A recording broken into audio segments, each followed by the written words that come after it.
Unit 1 Language Acquisition Structure 1.0 Introduction 1.1 Objectives 1.2 Language and Cognition 1.3 Linguistics 1.3.1 The Structure of Language 1.3.2 The Building Blocks of Language 1.4 Language Acquisition 1.4.1 Stages of Language Acquisition 1.4.2 Language Acquisition and Cognitive Science 1.4.3 Language and Thought 1.5 Theories of Language Acquisition 1.5.1 Behavioristic Theory 1.5.2 Limitations of Behaviorism Theory 1.5.3 Innateness Theory 1.5.4 Evidence to support innateness theory 1.5.5 Limitations of Chomsky's theory 1.5.6 Cognitive theory 1.5.7 Limitations of cognitive theories 1.5.8 Inputs or integrationist theories 1.5.9 Limitations of inputs theories 1.6 The biology of language acquisition 1.6.1 Maturational changes in brain 1.6.2 Dissociations between language and general intelligence 1.6.3 Neural networks 1.7 Let us sum up 1.8 Unit End Questions 1.9 Suggested readings and references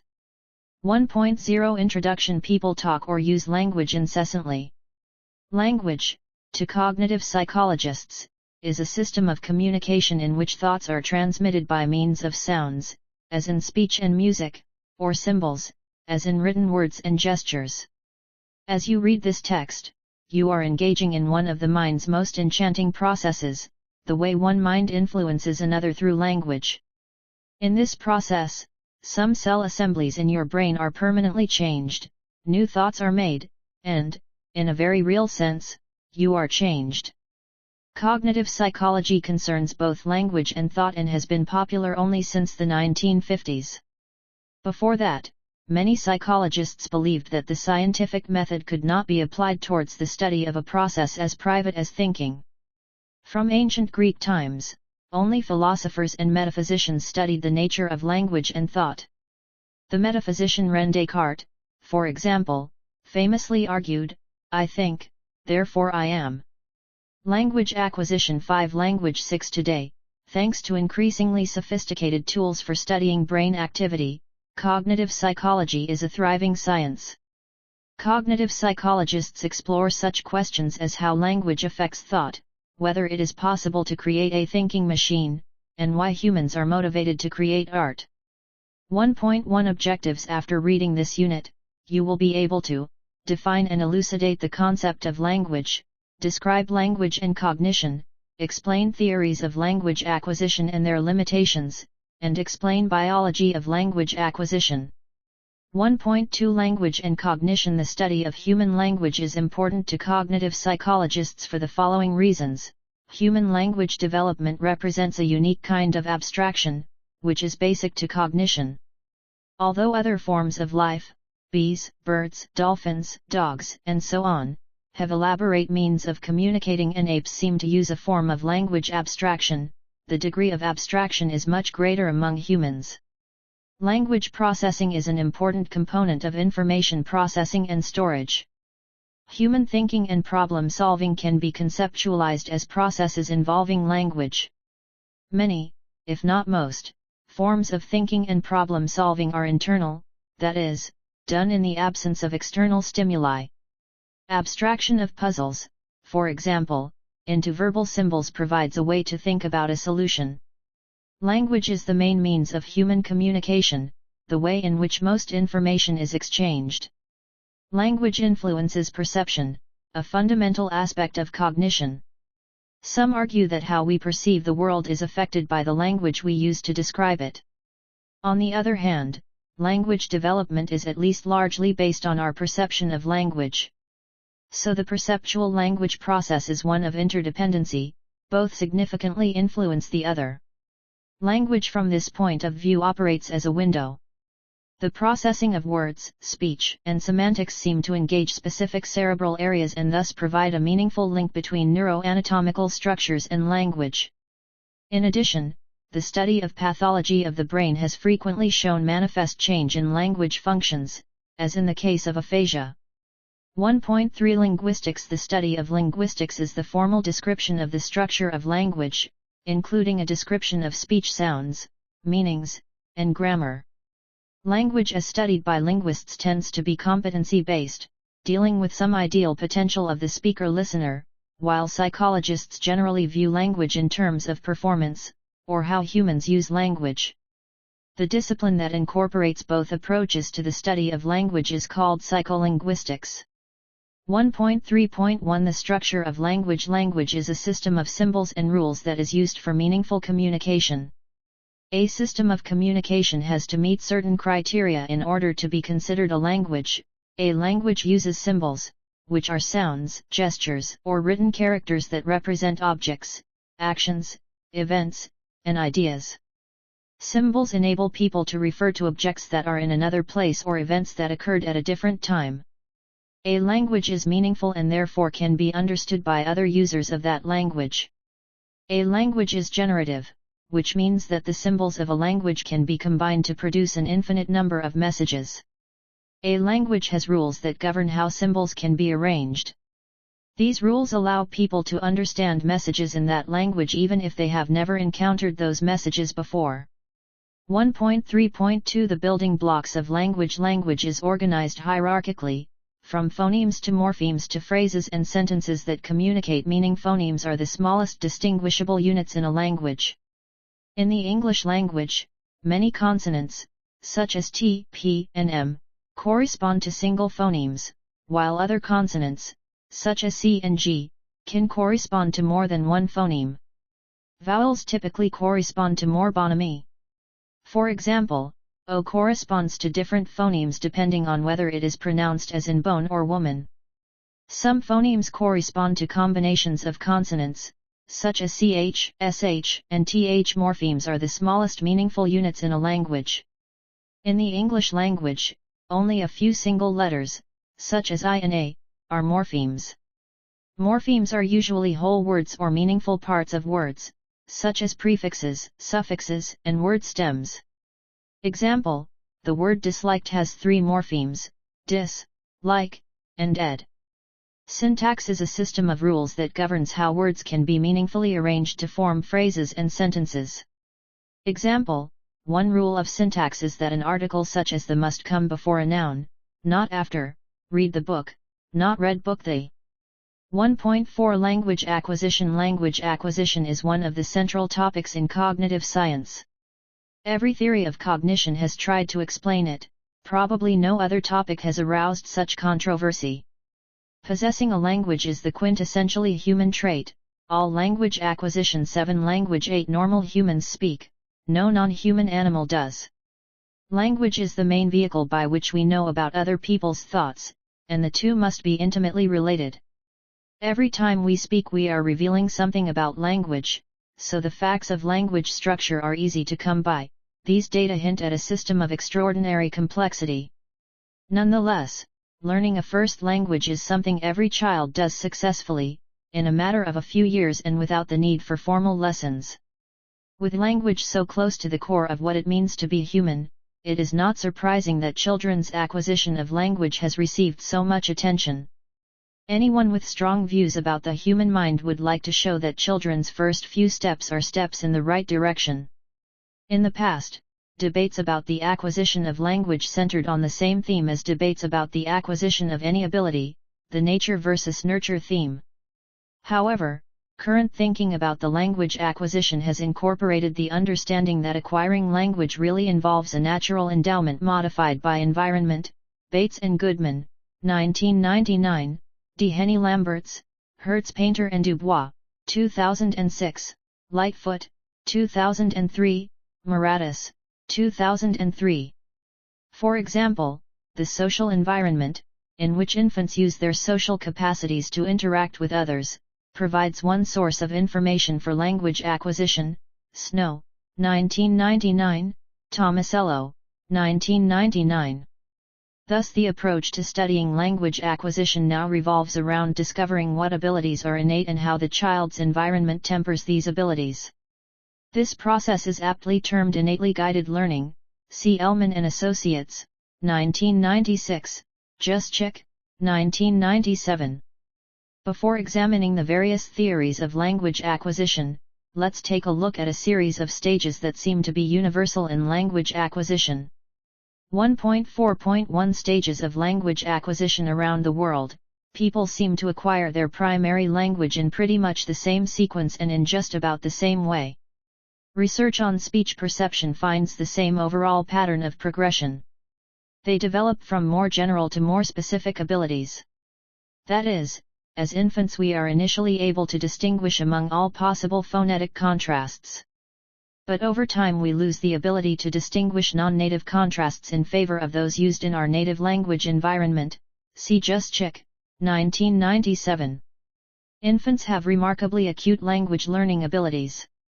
They show these abilities even from an early age. Marcus et al., 1999, Pinker, 1997, 1999. Within the first few years of life, we humans seem to progress through the following stages in producing language. Cooing, which comprises of vowel sounds mostly. Cooing is the infant's oral expression that explores the production of vowel sounds. The cooing of infants around the world, including deaf infants, is indistinguishable across babies and languages. Infants are actually better than adults at being able to discriminate sounds that carry no meaning for them. Werker, 1989. They can make phonetic distinctions that adults have lost. During the cooing stage, hearing infants also can discriminate among all phones, not just phonemes characteristic of their own language. Babbling, which comprises consonant as well as vowel sounds, to most people's ears, the babbling of infants growing up among speakers from different language groups sounds very similar. Aller and Eilers, 1998. At the babbling stage, deaf infants no longer vocalize. The sounds produced by hearing infants change.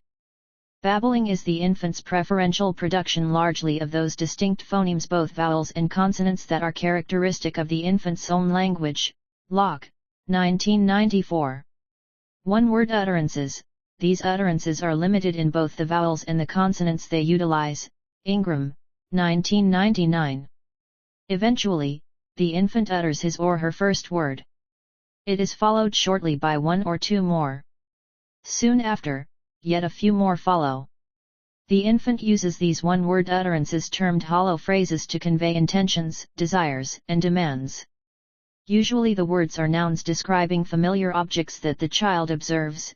Example, car, book, ball, baby, toy, nose, or wants, e.g. mama, dada, milk, cookie.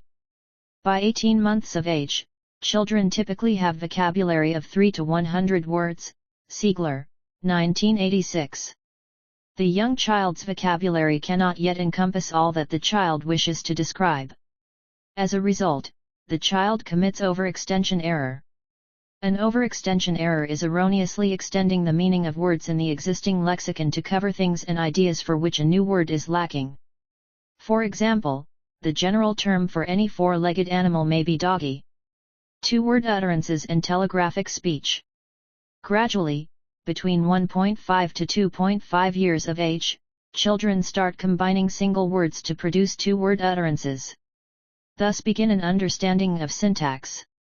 These early syntactical communications seem more like telegrams than conversation. The articles, prepositions, and other functional morphemes are usually left out. Hence, linguists refer to these early utterances with rudimentary syntax as telegraphic speech. E.g. want juice, doggy bite, mommy sit. These simple pairings of words convey a wealth of information about a child's intentions and needs.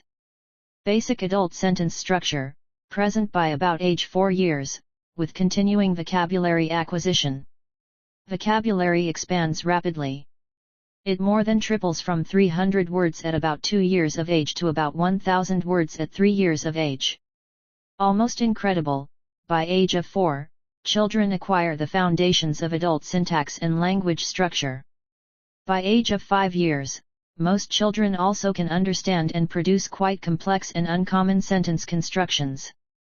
By age of 10 years, children's language is fundamentally the same as that of adults. Normal children can differ by a year or more in their rate of language development, though the stages they pass through are generally the same regardless of how stretched out or compressed. 1.4.2 Language acquisition and cognitive science. Language acquisition is not only inherently interesting, studying it is one way to look for concrete answers to questions that permeate cognitive science. The scientific study of language acquisition began around the same time as the birth of cognitive science, in the late 1950s. The historical catalyst was Noam Chomsky's review of Skinner's verbal behavior, Chomsky, 1959. At that time, Anglo-American natural science, social science, and philosophy had come to a virtual consensus about the answers to the questions listed above. The mind consisted of sensory-motor abilities plus a few simple laws of learning governing gradual changes in an organism's behavioral repertoire. Therefore language acquisition 9 language must be learned, it cannot be a module, and thinking must be a form of verbal behavior, since verbal behavior is the prime manifestation of thought that can be observed externally. Chomsky argued that language acquisition falsified these beliefs in a single stroke. Children learn languages that are governed by highly subtle and abstract principles, and they do so without explicit instruction or any other environmental clues to the nature of such principles. Hence language acquisition depends on an innate, species-specific module that is distinct from general intelligence. Much of the debate in language acquisition has attempted to test this once revolutionary, and still controversial, collection of ideas. The implications extend to the rest of human cognition. 1.4.3 Language and thought is language simply grafted on top of cognition as a way of sticking communicable labels onto thoughts. Fodor, 1975, Piaget, 1926? Or does learning a language somehow mean learning to think in that language? A famous hypothesis, outlined by Benjamin Worf, 1956, asserts that the categories and relations that we use to understand the world come from our particular language, so that speakers of different languages conceptualize the world in different ways. Language acquisition, then, would be learning to think, not just learning to talk. This is an intriguing hypothesis, but virtually all modern cognitive scientists believe it is false. See Pinker, 1994a. Babies can think before they can talk. Cognitive psychology has shown that people think not just in words but in images and abstract logical propositions. Language acquisition has a unique contribution to make to this issue. As we shall see, it is virtually impossible to show how children could learn a language unless you assume they have a considerable amount of non-linguistic cognitive machinery in place before they start. 1.5 Theories of language acquisition. How do we explain children's course of language acquisition? Most importantly, their inevitable and early mastery? Several kinds of mechanisms are at work. As we will see in the next section, the brain changes after birth, and these maturational changes may govern the onset, rate, and adult decline of language acquisition capacity. General changes in the child's information processing abilities, attention, memory, short-term buffers for acoustic input and articulator output, could leave their mark as well. Language acquisition is so complex that one needs a precise framework for understanding what it involves. Over the last 50 years, several theories have been put forward to explain the process by which children learn to understand and speak a language. They can be summarized as follows, refer to table below, 10 Table 1.1, Theory and the central idea associated with author theory. Behaviorist innateness. Cognitive interaction. Central idea. Children imitate adults. Their correct utterances are reinforced when they get what they want or are praised. A child's brain contains special language learning mechanisms at birth. Language is just one aspect of a child's overall intellectual development. This theory emphasizes the interaction between children and their caregivers. Individual most often associated with theory. Skinner, Chomsky, Piaget, Brunner. We shall consider each of these in turn. Before we do, it is important to recognize that they should not be seen simply as conflicting theories, replacing each other in a sequence. Although behaviorism is now seen as offering only a very limited explanation, each theory has added to our overall understanding, placing emphasis on different aspects of the process. 1.5.1 Behavioristic theory. The behaviorist psychologists developed their theories while carrying out a series of experiments on animals. They observed that rats or birds, for example, could be taught to perform various tasks by encouraging habit forming. Researchers rewarded desirable behavior. This was known as positive reinforcement. Undesirable behavior was punished or simply not rewarded. Negative reinforcement. The behaviorist B.F. Skinner then proposed this theory as an explanation for language acquisition in humans. In Verbal Behavior, 1957, he stated, "The basic processes and relations which give verbal behavior its special characteristics are now fairly well understood.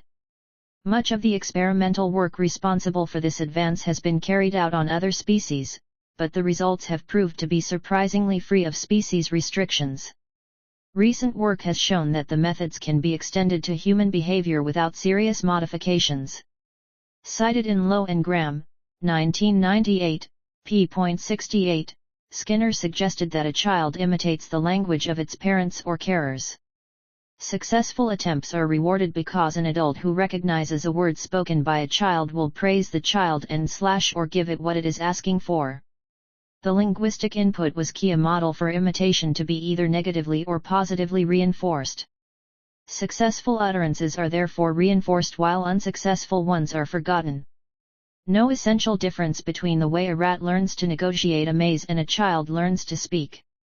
1.5.2 Limitations of behaviorism theory. While there must be some truth in Skinner's explanation, there are many objections to it. Language is based on a set of structures or rules, which could not be worked out simply by imitating individual utterances.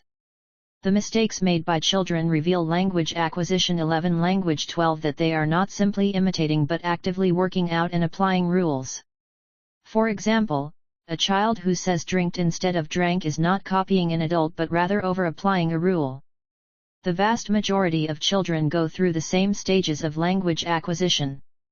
Apart from certain extreme cases, the sequence seems to be largely unaffected by the treatment the child receives or the type of society in which he grows up. Children are often unable to repeat what an adult says, especially if the adult utterance contains a structure the child has not yet started to use. Few children receive much explicit grammatical correction.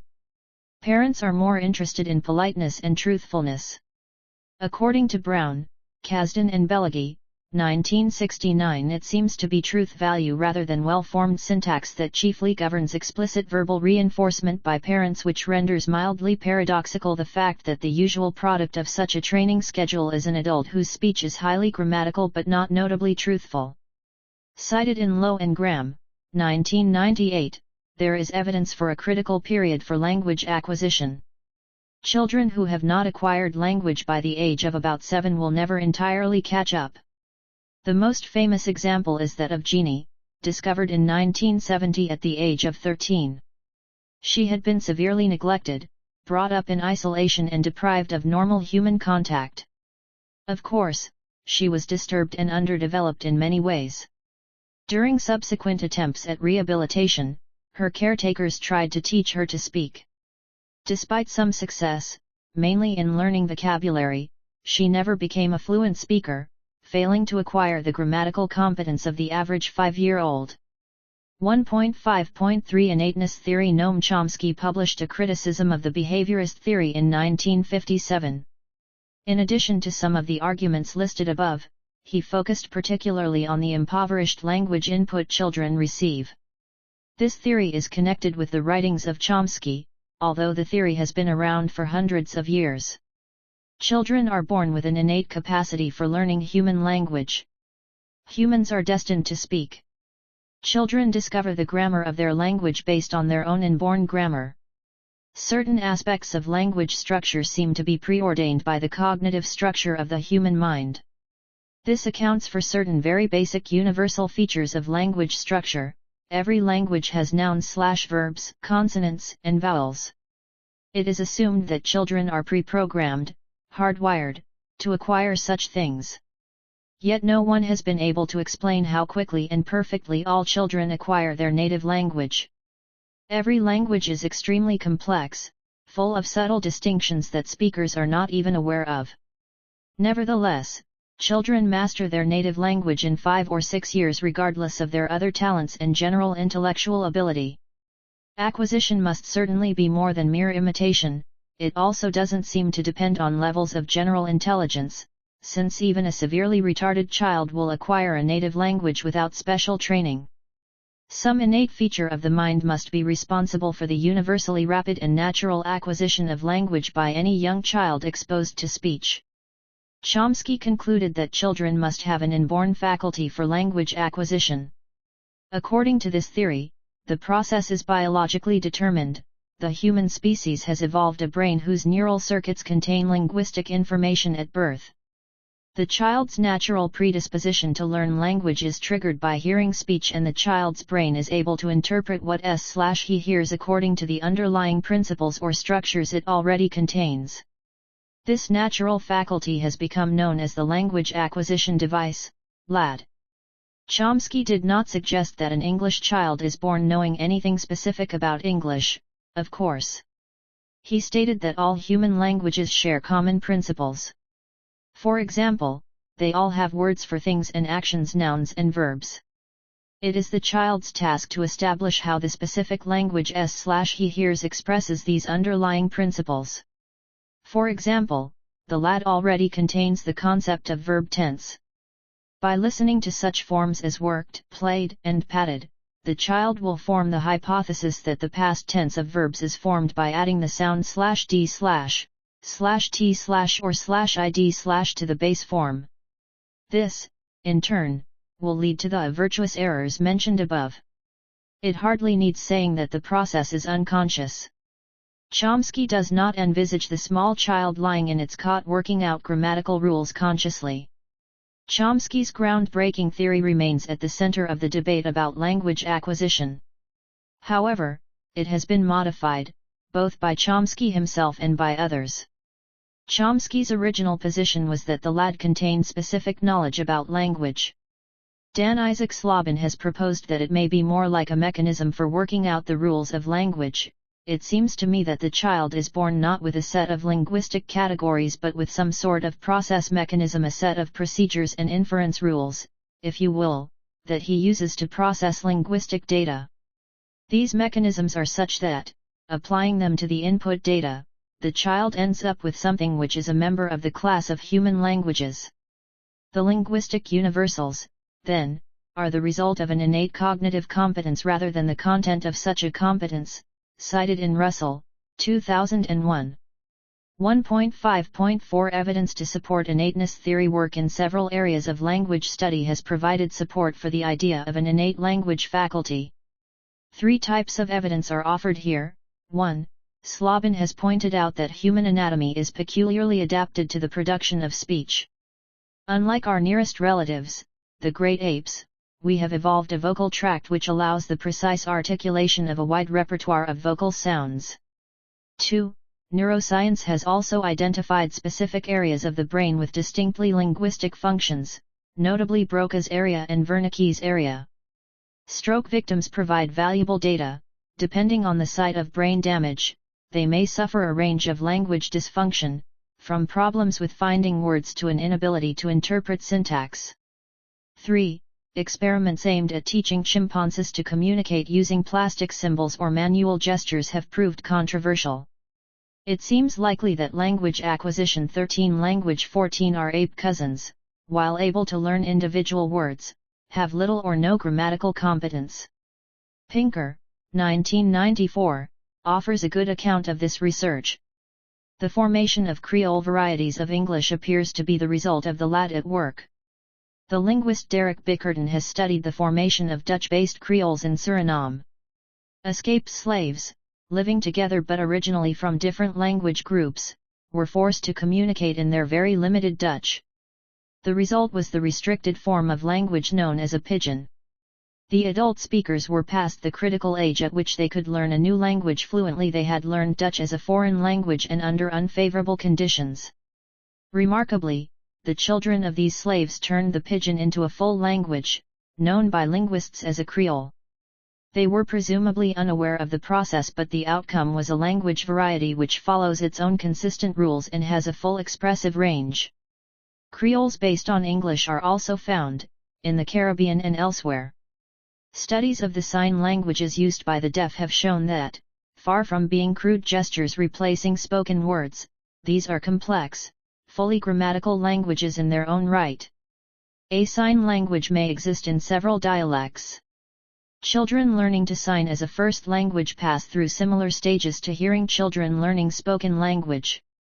Deprived of speech, the urge to communicate is realized through a manual system which fulfills the same function. There is even a signing Creole, again developed by children, in Nicaragua, Pinker, 1994. 1.5.5 Limitations of Chomsky's theory. Chomsky's work on language was theoretical. He was interested in grammar and much of his work consists of complex explanations of grammatical rules. He did not study real children. The theory relies on children being exposed to language but takes no account of the interaction between children and their caretakers. Nor does it recognize the reasons why a child might want to speak, the functions of language. In 1977, Bard and Sachs published a study of a child known as Jim, the hearing son of deaf parents. Jim's parents wanted their son to learn speech rather than the sign language they used between themselves. He watched a lot of television and listened to the radio, therefore receiving frequent language input. However, his progress was limited until a speech therapist was enlisted to work with him. Simply being exposed to language was not enough. Without the associated interaction, it meant little to him. Subsequent theories have placed greater emphasis on the ways in which real children develop language to fulfill their needs and interact with their environment, including other people. 1.5.6 Cognitive theory. The Swiss psychologist Jean Piaget, 1896–1980, placed acquisition of language within the context of a child's cognitive development. He argued that a child has to understand a concept before he can acquire the particular language form which expresses that concept. Cognitive theory views language acquisition within the context of the child's broader intellectual development. Since the cognitive theory of language acquisition is based on Piaget's theory of cognitive development, a brief description and understanding of this theory is must. Piaget suggested that children go through 4 separate stages in a fixed order that is universal in all children. Piaget declared that these stages differ not only in the quantity of information acquired at each, but also in the quality of knowledge and understanding at that stage. He suggested that movement from one stage to the next occurred when the child reached an appropriate level of maturation and was exposed to relevant types of experiences. Without experience, children were assumed incapable of reaching their highest cognitive ability. Piaget's 4 stages are known as the sensorimotor, pre-operational, concrete operational, and formal operational stages. The sensorimotor stage in a child is from birth to approximately 2 years. During this stage, a child has relatively little competence in representing the environment using images, language, or symbols. An infant has no awareness of objects or people that are not immediately present at a given moment. Piaget called this a lack of object permanence. Object permanence is the awareness that objects and people continue to exist even if they are out of sight. In infants, when a person hides, the infant has no knowledge that they are just out of sight. According to Piaget, this person or object that has disappeared is gone forever to the infant. The preoperational stage is from the age of 2 to 7 years. The most important development at this time is language. Children develop an internal representation of the world that allows them to describe people, events, and feelings. Children at this time use symbols. They can pretend when driving their toy car across the couch that the couch is actually a bridge. Although the thinking of the child is more advanced than when it was in the sensory motor stage, it is still qualitatively inferior to that of an adult. Children in the preoperational stage are characterized by what Piaget called egocentric thoughts. The world at this stage is viewed entirely from the child's own perspective. Thus a child's explanation to an adult can be uninformative. 3-year-olds will generally hide their face when they are in trouble even though they are in plain view. 3-year-olds believe that their inability to see others also results in others' inability to see them.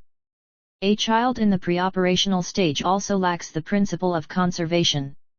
This is the knowledge that quantity is unrelated to the arrangement and physical appearance of objects. Children who have not passed this stage do not know that the amount, volume, or length of an object does not change length when the shape of the configuration is changed. If you put two identical pieces of clay in front of a child, one rolled up in the shape of a ball, the other rolled into a snake, a child at this stage may say the snake piece is bigger because it is rolled out. Piaget declared that this is not mastered until the next stage of development. The concrete operational stage lasts from the age of 7 to 12 years of age. The beginning of this stage is marked by the mastery of the principle of conservation.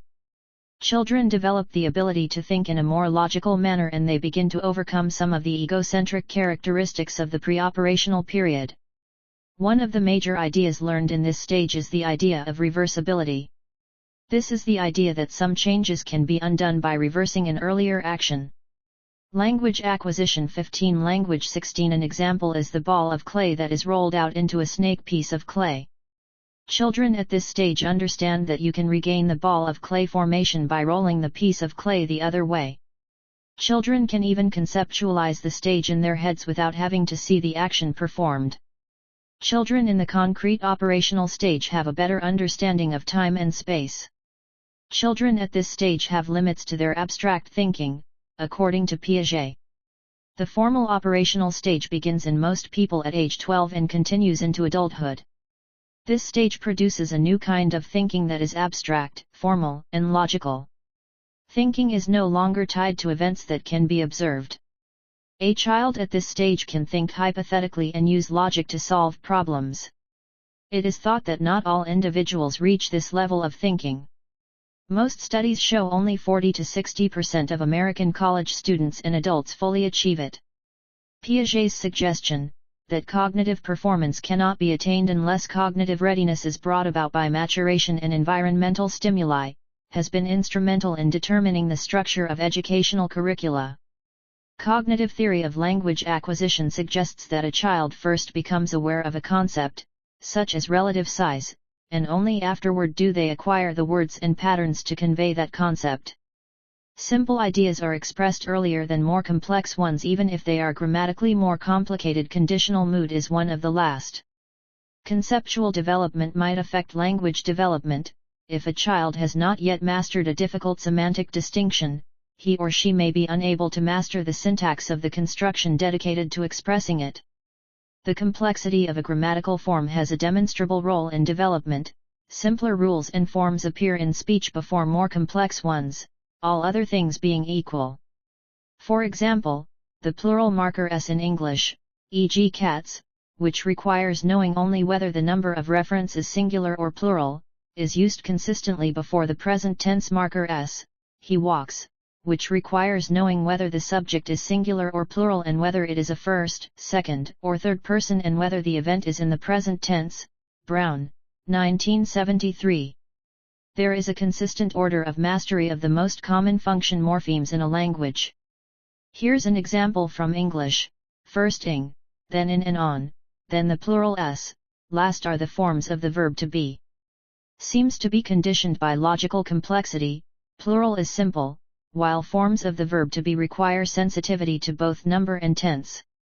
A good example of this is seriation. There will be a point in a child's intellectual development when he can compare objects with respect to size. This means that if you gave the child a number of sticks, he could arrange them in order of size. Piaget suggested that a child who had not yet reached this stage would not be able to learn and use comparative adjectives like bigger or smaller. Object permanence is another phenomenon often cited in relation to the cognitive theory. During the first year of life, children seem unaware of the existence of objects they cannot see. An object which moves out of sight ceases to exist. By the time they reach the age of 18 months, children have realized that objects have an existence independently of their perception. The cognitive theory draws attention to the large increase in children's vocabulary at around this age, suggesting a link between object permanence and the learning of labels for objects. Clearly there is some link between cognitive development and language acquisition. Piaget's theory helps explain the order in which certain aspects of language are acquired.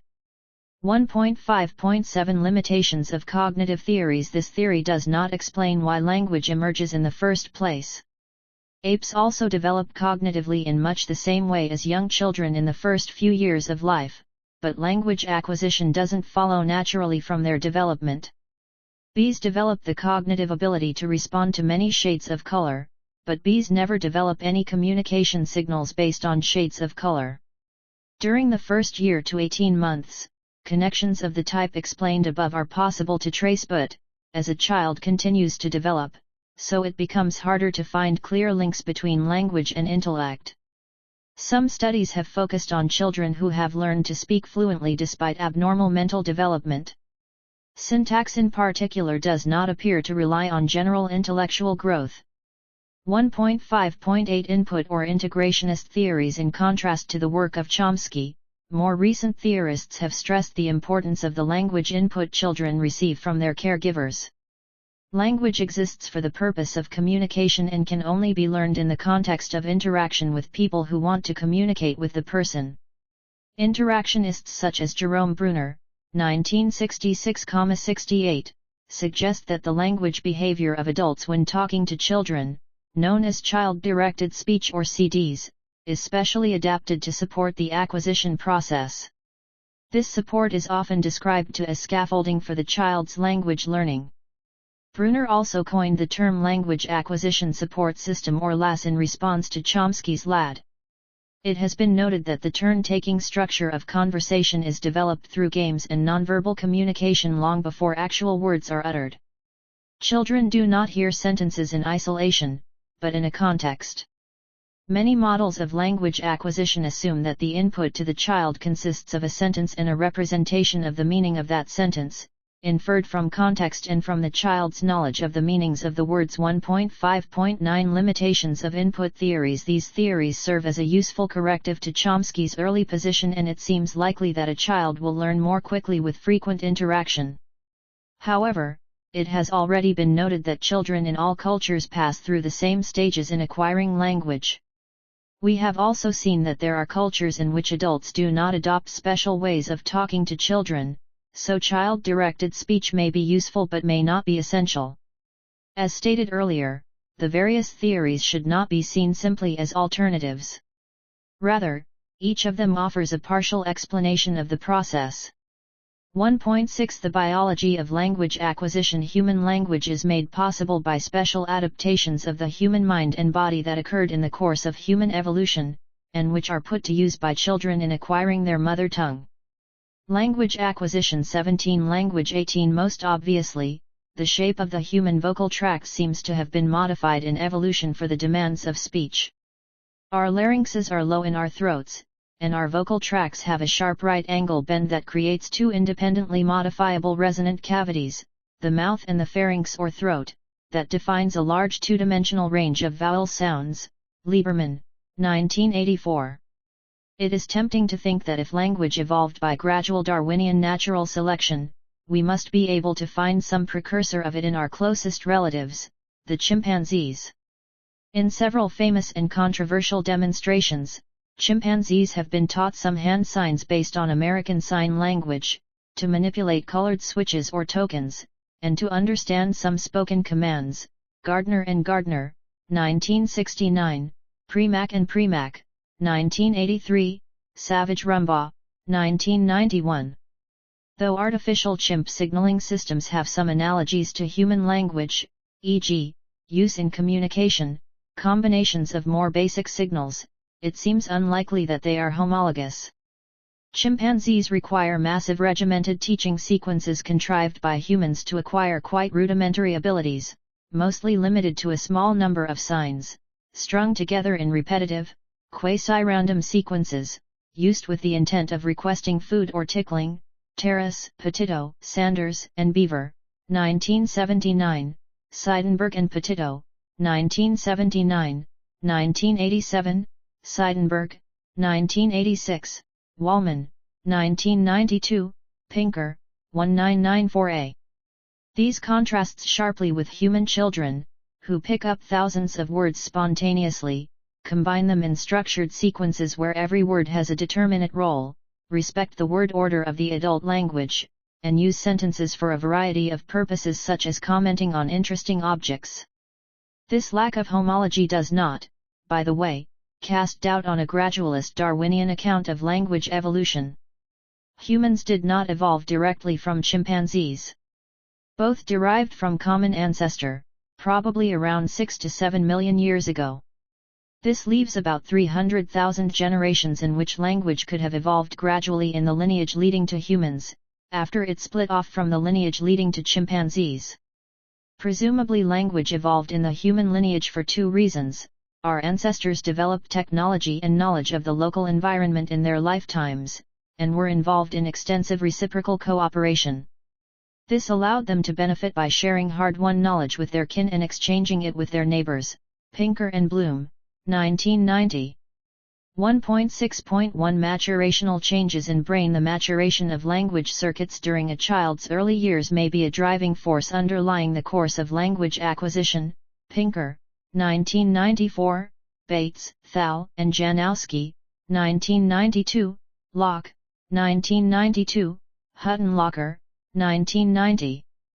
Before birth, virtually all the neurons, nerve cells, are formed, and they migrate into their proper locations in the brain.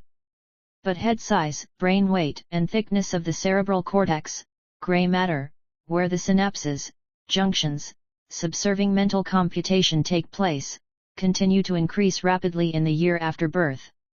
Long-distance connections, white matter, are not complete until 9 months, and they continue to grow their speed, inducing myelin insulation throughout childhood.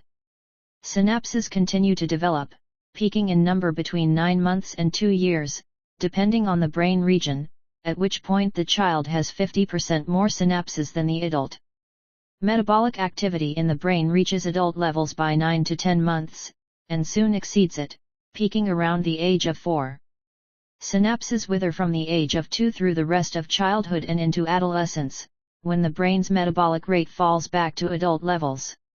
Perhaps linguistic milestones like babbling, first words, and grammar require minimum levels of brain size, long-distance connections, or extra synapses, particularly in the language centers of the brain. Similarly, one can conjecture that these changes are responsible for the decline in the ability to learn a language over the lifespan. The language learning circuitry of the brain is more plastic in childhood. Children learn or recover language when the left hemisphere of the brain is damaged or even surgically removed, though not quite at normal levels, but comparable damage in an adult usually leads to permanent aphasia. Curtis, 1989, Lenneberg, 1967. Newport and Gleitman, 1995, shows how sheer age seems to play an important role. Successful acquisition of language typically happens by 4 and is guaranteed for children up to the age of 6, is steadily compromised from then until shortly after puberty, and is rare thereafter. Maturational changes in the brain, such as the decline in metabolic rate and number of neurons during the early school age years, and the bottoming out of the number of synapses and metabolic rate around puberty, are plausible causes. Thus, there may be a neurologically determined critical period for successful language acquisition, analogous to the critical periods documented in visual development in mammals and in the acquisition of songs by some birds. 1.6.2 Dissociations between language and general intelligence. Humans evolved brain circuitry, mostly in the left hemisphere surrounding the sylvian fissure, that appears to be designed for language, though how exactly their internal wiring gives rise to rules of language is unknown. Zuroff, 2000. The brain mechanisms underlying language are not just those allowing us to be smart in general. Strokes often leave adults with catastrophic losses in language.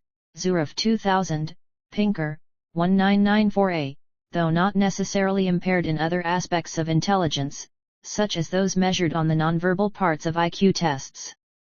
There are also syndromes showing the opposite dissociation, where intact language coexists with severe retardation. These cases show that language development does not depend on fully functioning general intelligence. One example comes from children with Williams syndrome, an inherited condition involving physical abnormalities, significant retardation. The average IQ is about 50, incompetence at simple everyday tasks, tying shoelaces, finding one's way, adding 2 numbers, and retrieving items from a cupboard, social warmth and gregariousness, and fluent, articulate language abilities. Beleghi, et al., 1990. 1.6.3 Neural networks. Some cognitive neuroscientists have created neural networks, or computer models, that can acquire some aspects of language. These neural networks are not pre-programmed with any rules. Instead, they are exposed to many examples of a language. Using these examples, the neural networks have been able to learn the language's statistical structure and accurately make the past tense forms of verbs.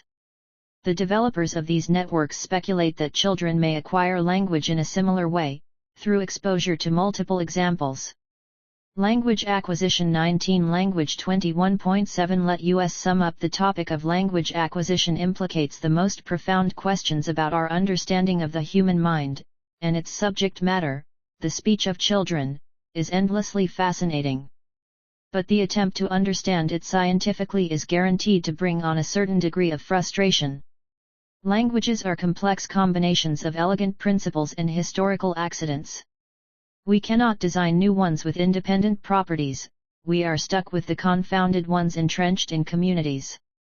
Children, too, were not designed for the benefit of psychologists.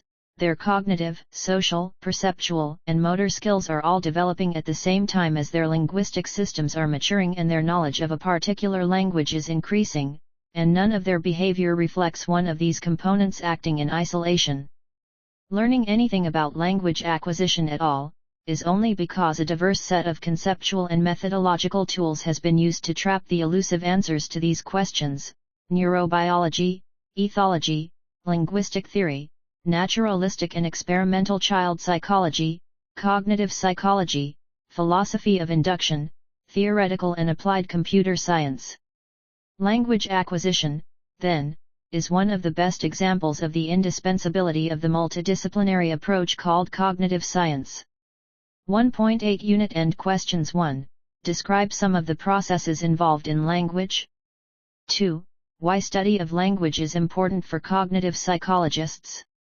3. There is a universal course of development every child follows in the learning of language. Describe. 4. How do we acquire the ability to use language? 5. Compare and contrast the behaviorism and innateness theories of language acquisition. 6. Nature and nurture both influence the course of language development. Explain with empirical evidence. 7. Illustrate cognitive theory of language acquisition in detail. 8. Give a sample of an utterance one might reasonably expect to hear from an 18-month-old child. 9. Give a detailed biological account of language acquisition.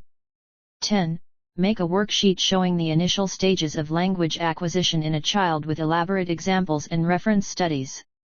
1.9 Suggested readings and references. Bloom, p. 1994. Language Acquisition, Core Readings. Cambridge, The MIT Press. Brown, R. 1973. A First Language, The Early Stages. Cambridge, Harvard University Press. References: Clark, E.V., 2003. First Language Acquisition. Cambridge, Cambridge University Press. Fletcher, P. and McWhinney, B., eds. 1995. The Handbook of Child Language. Oxford, Blackwell. Gleitman, L.R., Lieberman, M., and Oscherson, D.N., eds. 2000.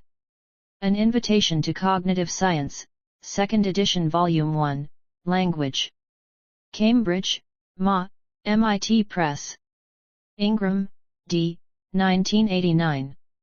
First Language Acquisition, Method, Description, and Explanation. Cambridge, Cambridge University Press.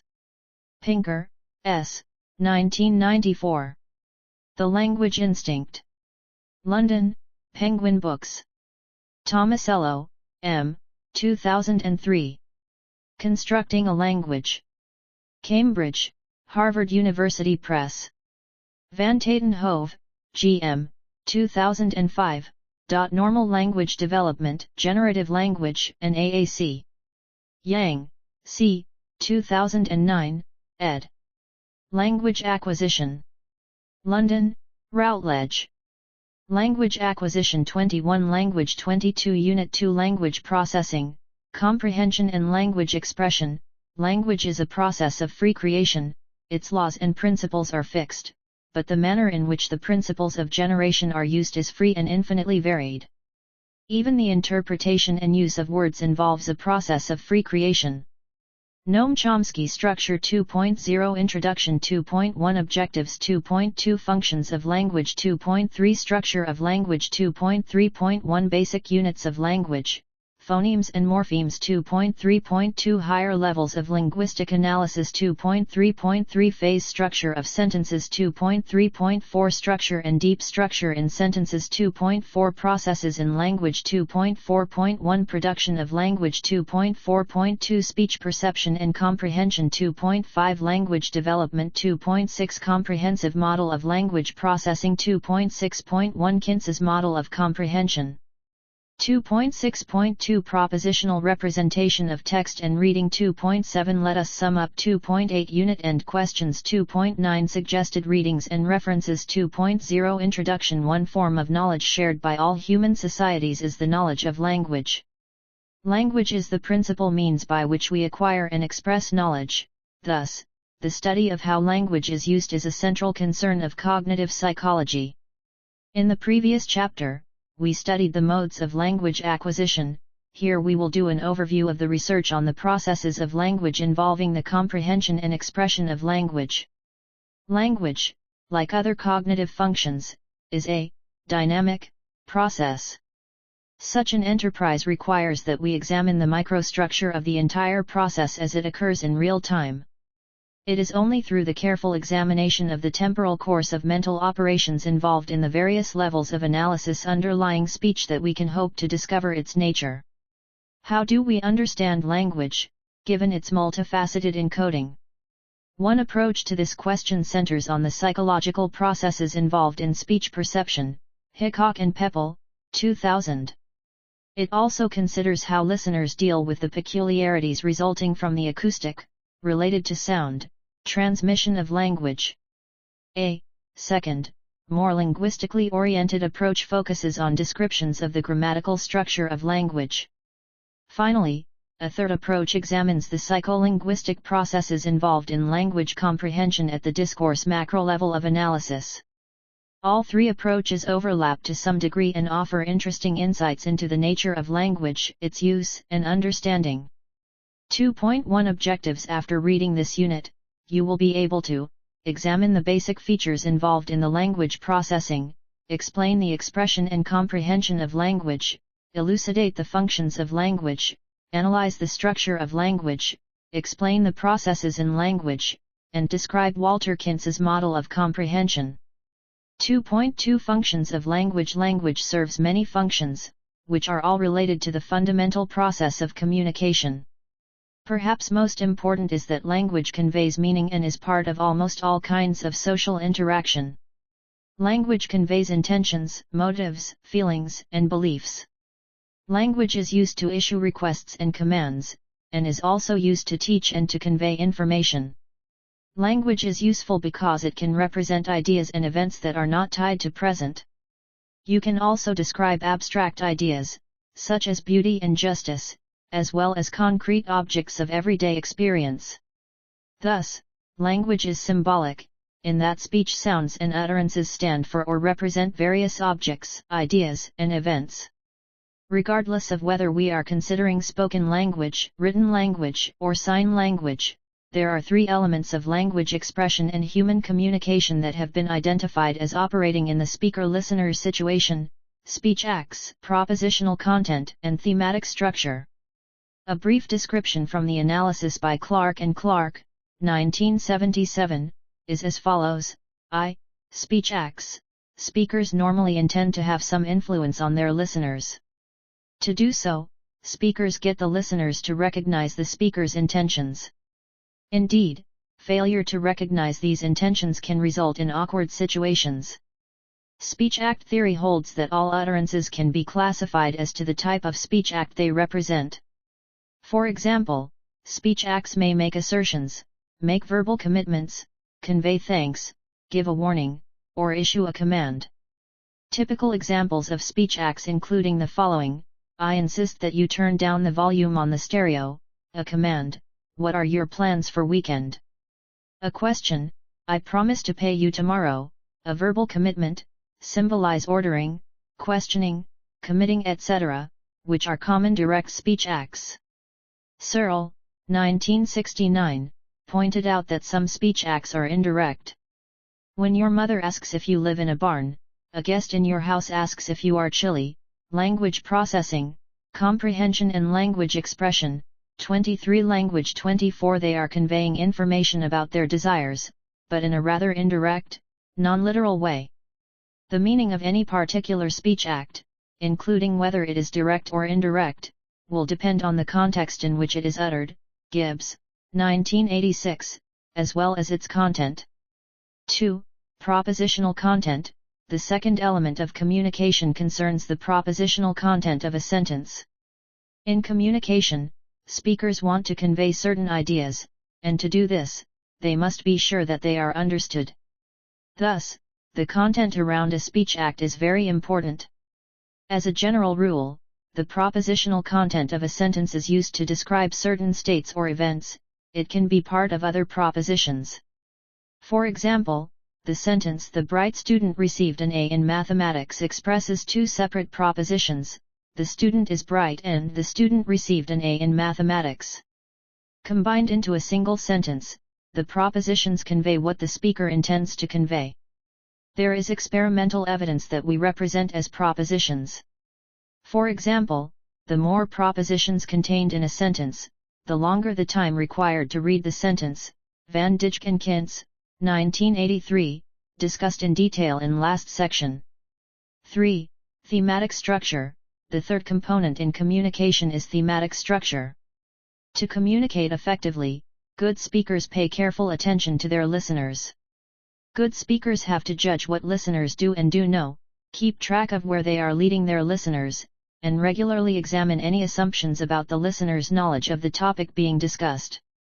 In short, the speaker must be able to make reasonably accurate judgments of the listener's current level of understanding.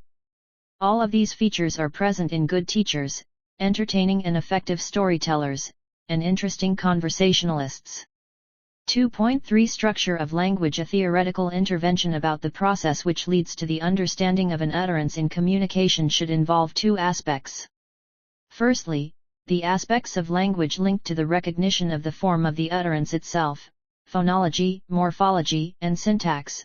Secondly, questions about how the meaning of what is understood can be defined, which are linked to semantics and pragmatics of the communication process.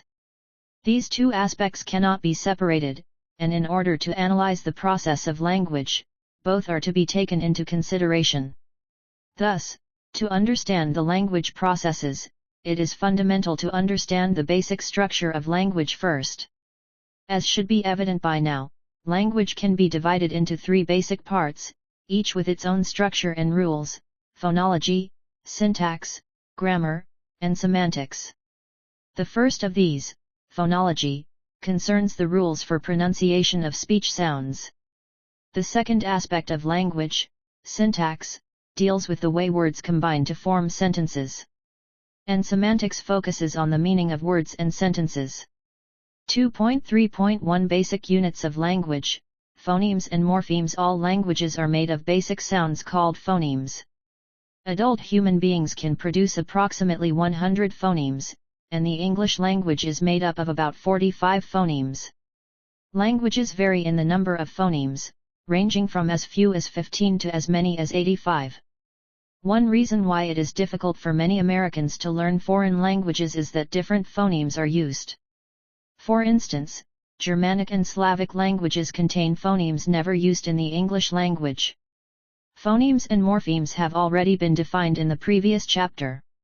2.3.2 Higher levels of linguistic analysis. The study of speech sounds which make up a language is called phonology, and the study of how these sounds combine to produce morphemes is called morphology. However, psychologists are frequently interested in a more global analysis of language than is provided by phonology and morphology. Psychological investigations of language typically adopt words, phrases, sentences, or prose, rather than more elementary speech sounds, as the most fundamental unit of analysis. There are several levels at which these higher-order analyses can be made. 1. First, one could analyze the lexical content of a sentence or of some other unit of language production. When a lexical analysis is performed, the question is simply, what words are used, and how many times they are used in this sample of language. Information gained from lexical analysis of language, such as that by Thorndike and Lorge, has proved to be very useful in predicting the ease with which different words can be learned in laboratory situations. 2. At another level of linguistic analysis, the syntactic content of language text may be investigated. In the study of syntax, interest is focused on the arrangement or ordering of words to form phrases and sentences. The question asked in this type of analysis is, how is this phrase, or sentence, structured? Psychologists and linguists interested in syntactic theory have attempted to specify rules that account for the productivity of language. Chomsky, 1985. The set of rules indicating how the elements of the language may be combined to make intelligible sentences is referred to as a grammar. Although a large number of different grammars have been proposed, there is little agreement about the necessary features of an adequate grammar. 3. Another level of analysis of language is the one that considers the semantic content or meaning of passage. This perspective on language results in the asking of questions such as the following: what does the passage communicate? What is the meaning of this particular sentence? Word meaning is a function of the interaction between word features and the extent to which they match those belonging to certain prototypical and non-prototypical contexts. Lakoff, 1987. Here, both feature theory and prototype theory are seen as important.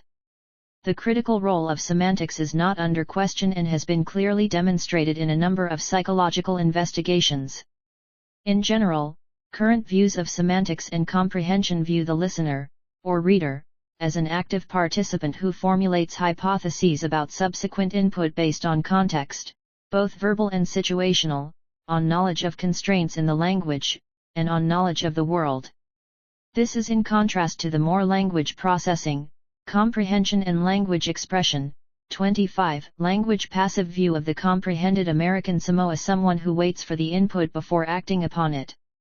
2.3.3 Phase structure of sentences. In order to understand language in an adult, it is necessary to examine the structure of sentences. At one level of analysis, a sentence can be regarded simply as a string of phonemes. At another level, a sentence can be regarded as a series of morphemes, which are grouping of phonemes. From this viewpoint, however, the sentence is viewed as a string of words. Linguists have found it more useful to describe a sentence in terms of phrases, which are grouping of words. Analysis of a sentence into its various phrases describes the phrase structure of a sentence. A sentence is viewed as composed of two basic phrases, a noun phrase and a verb phrase, which in turn are composed of subcomponents. Figure 2.1 shows the phrase structure of a simple sentence: the boy ate an apple. The noun phrase is composed of a determiner and a noun, and the verb phrase is composed of a verb and noun phrase. The latter noun phrase is also composed of a determiner and a noun. Pause in speech usually reflect underlying phrase structure. For example, we are most likely to say, the boy ate an apple, pausing ever so briefly after boy and ate. We are not likely to say, the boy ate an apple, or the boy ate an apple, grouping boy, ate, and an. While in normal speech a speaker may search and grope for a particular word and, thus, alter the pauses, the listener still tends to understand the message. Sentence noun phrase verb phrase determiner noun verb noun phrase determiner noun. The boy ate an apple. Fig 2.1, phrase structure in a sentence represented by a tree diagram, adapted from Hunt and Ellis, 2006.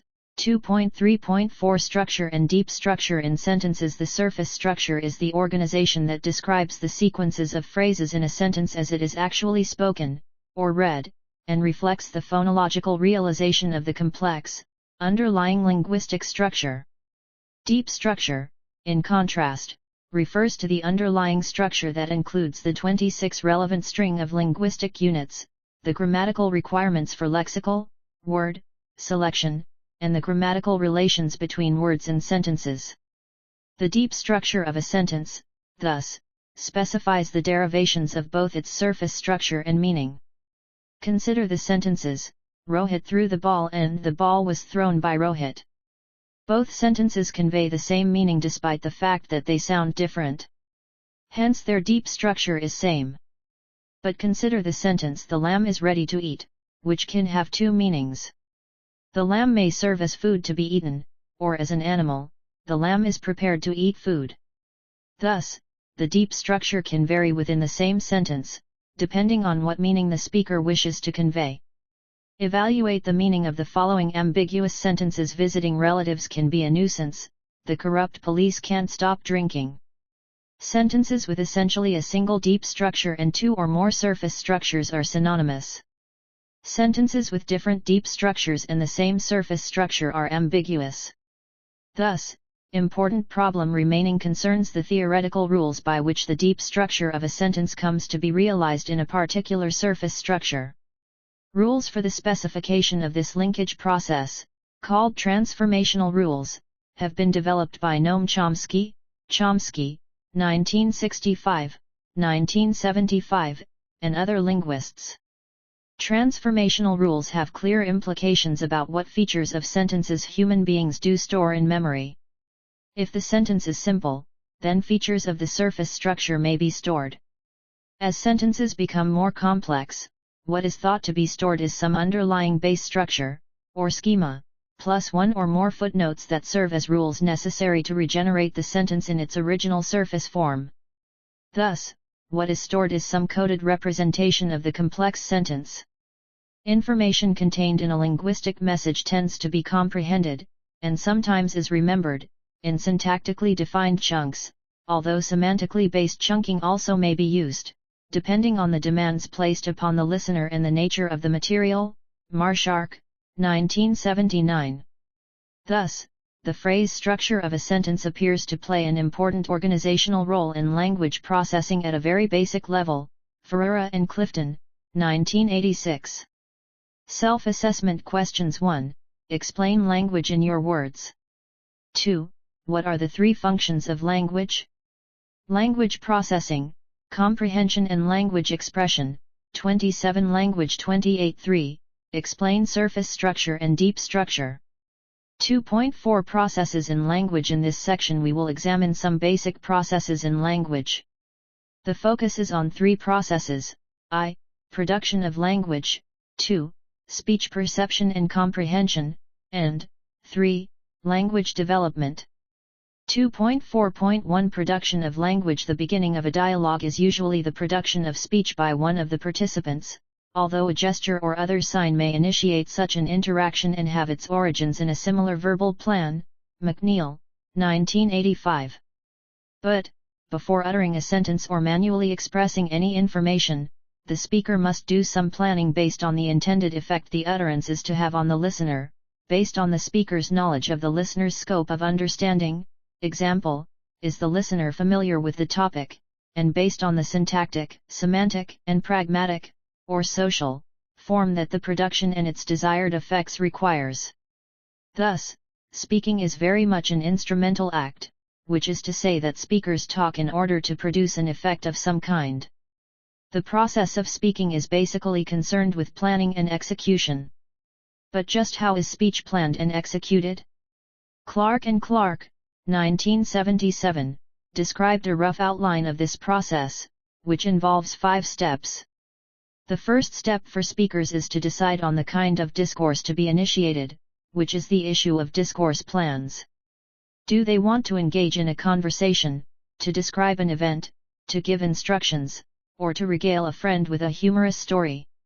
Each type of discourse has a particular structure, and speakers must plan their utterances to fit that structure. For example, if you are telling a joke, you first describe the setting or context, then describe the sequence of events, and end with the punch line. If you fail to follow this structure, you obviously will not be an effective joke teller. If you give away the joke by accidentally telling the punch line before the appropriate time, you will defeat your purpose. Similarly, instructions and conversations have an orderly structure. One set of guidelines that speakers and listeners seem to follow to foster good communication during a conversation has been described by Grice, 1975, and others, e.g., Levelt, 1989. These Gricean maxims are: quantity, avoid running off at the mouth; quality, don't lie or stretch the truth; relation, avoid making statements irrelevant to the topic of conversation; manner, avoid vague or ambiguous statements. Failure to follow these maxims often results in a conversational implicature. For example, imagine that you are reviewing an applicant's letter of recommendation for a highly technical job, and the letter reads as follows: I am writing a letter on behalf of Gopal Bhatnagar.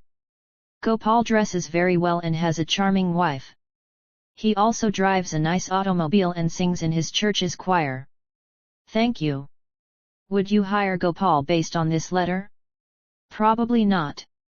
Clearly, the content of this letter violates the relation maxim. Because of this, the letter writer has conversationally implied that John is not the person for the job. Speakers, and letter writers, usually adhere to these Gricean maxims, but, as this example demonstrates, it is quite informative when they don't. Planning discourse is planning at global level. The second stage of speech production involves planning of sentences, the components of discourse.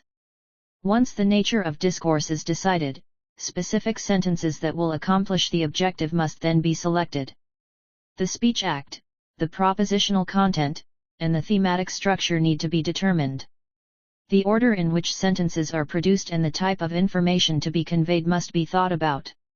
For example, suppose you are describing your new house. You might first describe the location, next, you might describe the overall type of house, then you might proceed to describe the floor plan and arrangement of rooms and, finally, give specs of each room. Notice that there is a structure that involves going from global, or general information, to progressively more specific details. The third phase of speech production deals with constituent plans of the sentence. Once a sentence is decided on, its components must then be planned. The appropriate words, phrases, and so forth must be picked out and put in the right order. These first three phases describe three levels of planning. At the most general level, planning is directed towards the type of discourse. At the next level, planning concerns the type of sentence to be uttered. At the third level, planning deals with specific components of the sentence. An interesting feature of slips of the tongue is that they point out regularities in the planning stages of productions. For example, slips are seldom illegal combinations of sounds for the language. Morphemes tend to slip as entire units.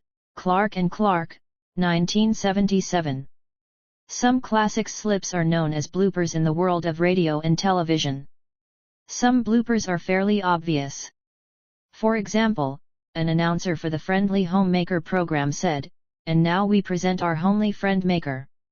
Another example is a remark of the commentator covering visit of the King and Queen of England: "When they arrive, you will hear a 21-son salute." The fourth phase of speech production deals with what is called the articulatory program. This concerns the plans for the execution of speech, which is a coordinated sequence of muscular contractions in and about the mouth. And the final phase of speech production is articulation itself. This is the actual output of speech. Interested readers are referred to Clark and Clark, 1977, and Levelt, 1989, for a detailed discussion of planning and execution of speech. Language processing, comprehension and language expression, 29 Language 32.4.2 Speech perception and comprehension. To understand speech is crucial to human communication. Hence, speech perception is fundamental to language use in our day-to-day life. We are able to perceive speech with amazing rapidity. On the one hand, we can perceive as many as 50 phonemes per second in a language in which we are fluent, Falk and Sticht, 1969. On the other hand, we can perceive only about 2/3 of a single phonemes per second of non-speech sounds, Warren et al., 1969. This is why foreign languages are difficult to understand when we hear them. Even if we can read them, the sounds of their letters and letter combinations may be different from the sounds corresponding to the same letters and letter combinations in our native language. The comprehension of speech begins with the perception of raw speech sounds. Comprehension starts where speech production ends. Speakers produce a stream of sounds that arrive at the listener's ears, then, listeners are able to analyze the sound patterns and to comprehend them. Speech perception is not, however, the simple identification of sounds. It involves the complex processes of encoding and comprehension. In other words, interpretative processes, meaning, contextual influences, and the like play important roles in speech perception. Thus, the transformation from raw speech sounds to propositions in memory is a complex process. The physical signal that reaches the ear consists of rapid vibrations of air. While the sounds of speech correlate with particular component frequencies, there is no direct one-to-one correspondence between the sounds of speech and the perception of listeners. Recognition of words is very much dependent on context, explanations, and knowledge. For example, a hungry child can interpret the question "Have you washed your hands for dinner?" as a call to come directly to dinner, i.e., as indirect speech act rather than a direct question. The role of context also can be easily seen in complete sentences in which context allows words to be inferred quite easily. For example, the sentence "The young girl was awakened by her frightening d" allows listeners to infer dream. There is no need to think about what the word might be, it just seems to pop out automatically. A similar context effect was studied in the laboratory of Warren and Obusek, 1971, using phonemes. Subjects were read sentences that had a single speech sound obscured. For example, the sentence "The state governors met with the respective legislatures convening in the capital city" had the first S in legislatures masked by a coughing sound. The experimenter then asked the subjects to identify where the cough had occurred. The results indicated that subjects somehow restored the missing S sound and were unable to locate the interjected cough. The phenomenon, appropriately called phonemic restoration, has been shown to be even more likely when more than a single word can result from the restoration.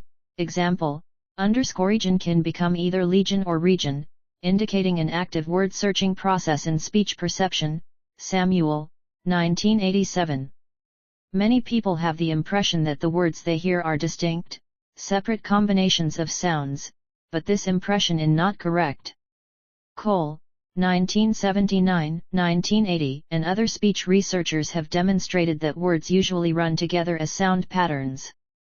This is seen by use of a spectrograph, an electronic device for measuring the variations in energy expended when a person talks.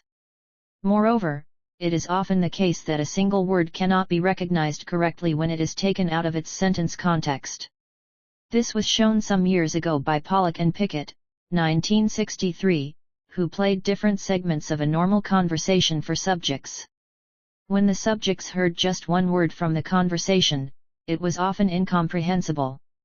Without the context of the meaningful sentence, the single word could not be understood. More generally, an important feature of speech perception is that speech is not comprehended simply on the basis of the sounds per se. Rather, speech is comprehended on the basis of many additional factors, e.g., intentions, context, and expectations, from which an interpretation of what the speaker says is constructed. Tyler and Marcelin Wilson, 1986, see Pavio and Begg, 1981, for a review. One main approach equates processes of speech perception with processes of auditory perception of other sounds. These kinds of theories emphasizes either template matching or feature detection processes. Such theories postulate that there are distant stages of neural processing. In one stage, speech sounds are analyzed into their components. In another stage, these components are analyzed for patterns and matched to a prototype or template. Cole, 1991, Massaro, 1987. One theory of this kind is the phonetic refinement theory, Pisoni et al. 1985, which says that we start with an analysis of auditory sensations and shift to higher-level processing. A similar theoretical idea is embodied by the trace model, McClelland and Ellman, 1986. According to this model, speech perception begins with 3 levels of feature detection: the level of acoustic features, the level of phonemes, and the level of words. According to this theory, speech perception is highly interactive. Lower levels affect higher levels and vice versa. One attribute of these theories have in common is that they all require decision-making process above and beyond feature detection or template matching. Thus, the speech we perceive may differ from the speech sounds that actually reach our ears. The reason is that cognitive and contextual factors influence our perception of sense signal. For example, the phonemic restoration effect involves integrating what we know with what we hear when we perceive speech. Samuel, 1981, Warren, 1970. 2.5 Language development. Language acquisition and development follows a fairly orderly course. This order has been discussed in detail in the earlier chapter on language acquisition. Here we will focus on development of semantics, which ultimately help the child in comprehending the language. Making speech sounds is only the first step in acquiring language. The sounds must come to represent objects, symbols, and events in the child's environment, and they must acquire meaning for the child. Children are familiar with many aspects of their environment before they learn to speak. Their parents, toys, pets, siblings, and household objects are familiar language processing, comprehension and language expression. 31 Language. 32 Stimuli. At this early stage of language development, their task is one of learning to associate particular environment stimuli with particular sound symbols and responses. For example, they must learn to associate the sight of mother with the sound of mama. Only when such associations are acquired, the speech sound come to represent or symbolize a specific object or event for the child. These associations are only a part of language development. Thus, the development of meaning begins with the acquisition of associations between objects/events and speech sounds. One popular view of the acquisition of word meaning is that children learn semantic features and then attempt to apply an original word that includes the features to objects that share those features. For example, a child may learn the word ball and then overgeneralize it to other round objects such as moon and orange. Gradually, the child begins to construct more complex sentences that take on the characteristics of adult language. This is an enormously challenging task. Brown, 1973. What the child learns are sets of grammatical, semantic, and pragmatic rules for constructing sentences. Usually, children are unable to verbalize the rules, but their linguistic performance indicates that they do possess linguistic competence, the knowledge necessary to produce all and only those situations of a given language.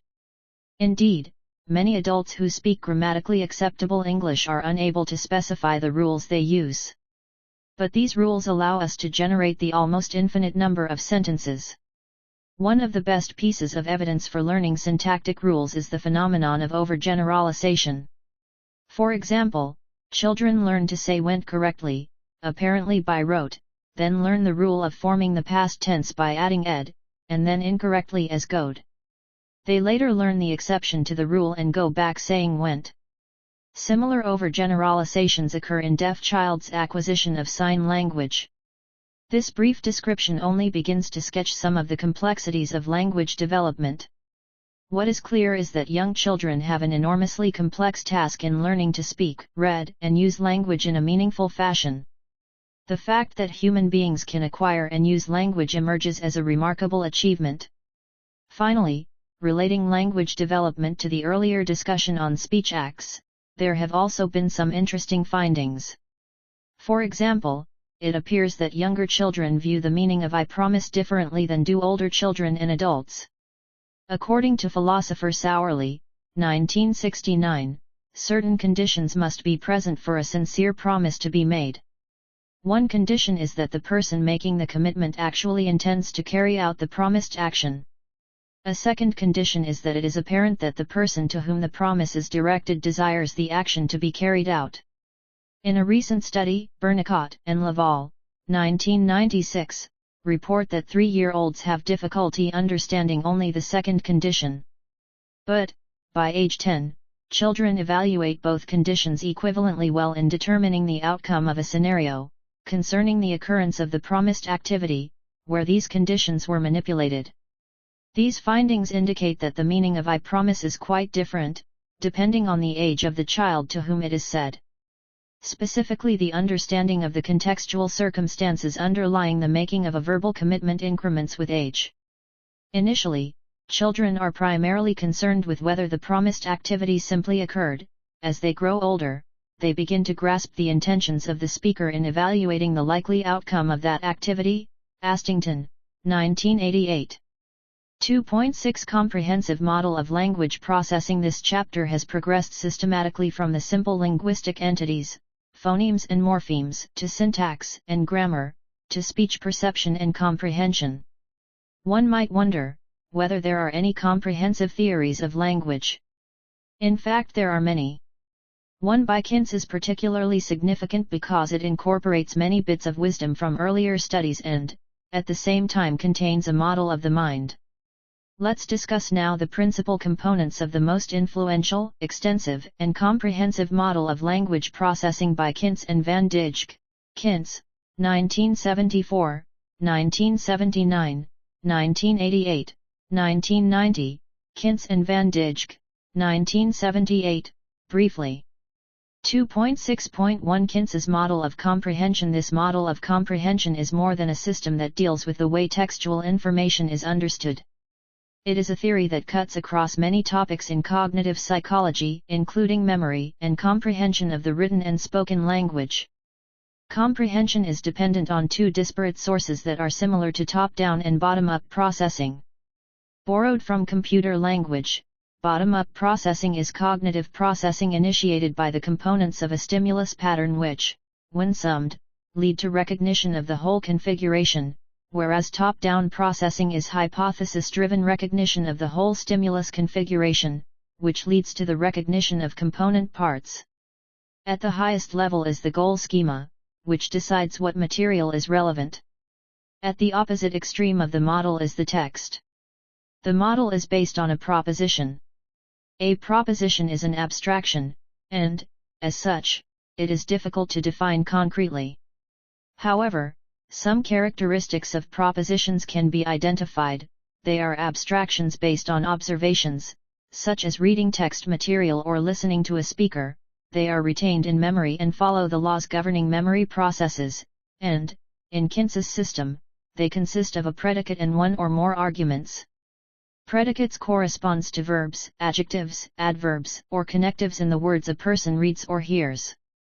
This is called the surface structure, a term already discussed in previous sections. Arguments correspond to nouns, noun phrases, or clauses. The model is illustrated with the following little story. The Swazi tribe was at war with a neighboring tribe because of a dispute over some cattle. Among the warriors were two unmarried men, Kakra and his younger brother Gum. Kakra was killed in battle. The first sentence is divided into 5 groups. The Swazi tribe was at war with a neighboring tribe because a dispute over some cattle. According language processing, comprehension and language expression, 33 language 34 to coherence analysis of this sentence, only first 3 of the factors are in working memory. The predicate was at war with is considered the most important part of this sentence insofar as comprehension of the story is concerned. The other parts are clustered around it. A significant feature of the model is that the initial processing of the text is assumed to take place in short-term memory, STM, which we know has limited capacity. Because of this constraint, only a portion of the propositions is held in memory. With the reading of the second sentence, some of propositions from the first sentence are still vital in STM. The reader tries to connect the old and new propositions but finds no match between them. Failing to find a match between the propositions in STM, the reader searches long-term memory, LTM, for a possible match. This search in the LTM is called reinstatement search and is one reason that text material may be hard to read. In the example, the lack of a match between propositions in the first and second sentence requires the reader to construct a new network for the ideas and to attempt to relate the two sentences. One inference that the reader makes is that the two men were members of the Swazi tribe, a reasonable conclusion even though that the fact is not stated directly. With the reading of more sentences, the semantic network begins to get more complicated and interrelated. The reading of the sentence among the warriors were, Kakra and retains in memory the names of the men, which can easily be related to the information in the last sentence. Kakra was killed in battle. 2.6.2 Propositional representation of text and reading. As stated before, the model of comprehension holds that the underlying unit of memory for text material is the proposition. Additionally, the model predicts that sentences of greater propositional complexity are more difficult to comprehend than sentences with simple propositional structure, even if the surface complexity of the two sentences is about the same. Kintz and Keenan, 1973, designed an experiment to test this prediction. A sample from many experiments is reported here. Subjects were asked to read 10 sentences, all of which had about the same number of words but varied greatly in the number of propositions. Some sentences had as few as 4 propositions, and others had as many as 9. For example, read the following 2 sentences. Romulus, the legendary founder of Rome, took the women of Sabine by force. Cleopatra's downfall lay in her foolish trust in the fickle political figures of the Roman world. Which sentence was more difficult to read? If you are like the subjects in Kintz's and Keenan's experiment, you had more difficulty with the sentence about Cleopatra than the sentence about Romulus. Even though the surface complexity of the two sentences is about the same, they differ markedly in the number of propositions and the macrostructures that are required to interconnect the propositions. In the Kintz's and Keenan's experiment, subjects were presented with sentences similar to those just discussed above by means of slides. The subjects were asked to read each sentence and then to write it. They could then advance the slides and see the next sentence. Time taken in reading each sentence was noted. The authors found an extraordinarily consistent relationship between the number of propositions and the time required to read the sentences. 2.7 Let us sum up in all. The approaches that have been taken in exploring many of the issues involved in the perceptual analysis of language and lexical processing merely scratch the surface of the complexity of both theory and fact that must be developed to provide a sufficient characterization of the cognitive system. Language processing requires a multidisciplinary examination. To conclude, we can say that, like many other cognitive process, language processing is a very dynamic and complex process. No single method, function, or theory can explain the process of language completely in itself. Only a comprehensive approach should be appropriate and applied for the comprehension of language. 2.8 Unit End Questions 1. Note the various experimental tasks that have been used to study language comprehension. Have you run into any of them before in this course? 2. It is intuitively obvious that context facilitates word interpretation. But how can it interfere with interpretation? 3. What is the role of context and expectations in the interpretation of speech? How has the influence of context been studied experimentally? 4. What are several major features of language development? 5. Compare and contrast the role of speech perception, syntax, and semantics in the development and understanding of language. 6. What are the different processes involved in language comprehension? 7. The exposition of Kintz's model is necessarily abstract and therefore difficult to comprehend. Preserve in your reinstated searches. See if you can use it to deal with a new example of text selected from another course. 8. What factors are included in Kintz's model? How does the reader enter into this model? 9. Give an example of a humorous violation of one of Grice's 4 maxims of successful conversation. 2.9 Suggested readings and references. Clark, H.H., 1996. Using Language. Cambridge, Cambridge University Press. Clark, H. and Clark, E., 1977. Psychology and Language, An Introduction to Psycholinguistics. New York, Harcourt Brace Jovanovich. Garrod, S. and Pickering, M.J., 2001. Language Processing.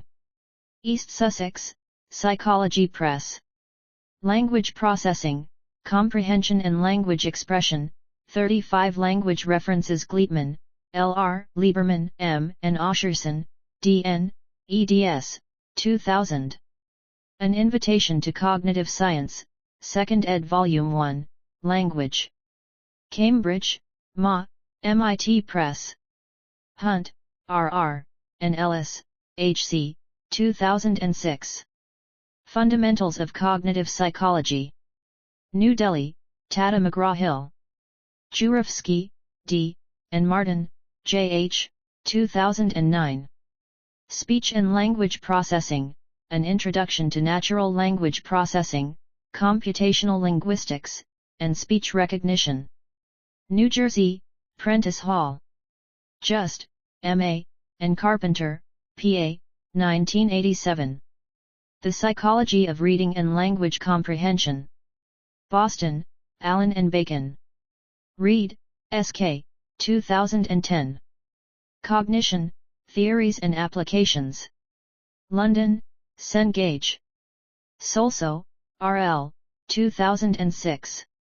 Cognitive Psychology. New Delhi, Pearson Education. Sternberg, R.J., 2009. Applied Cognitive Psychology, Perceiving, Learning and Remembering. London, Cengage. 36 Unit 3 Multilingualism and Cognition. To have another language is to possess a second soul.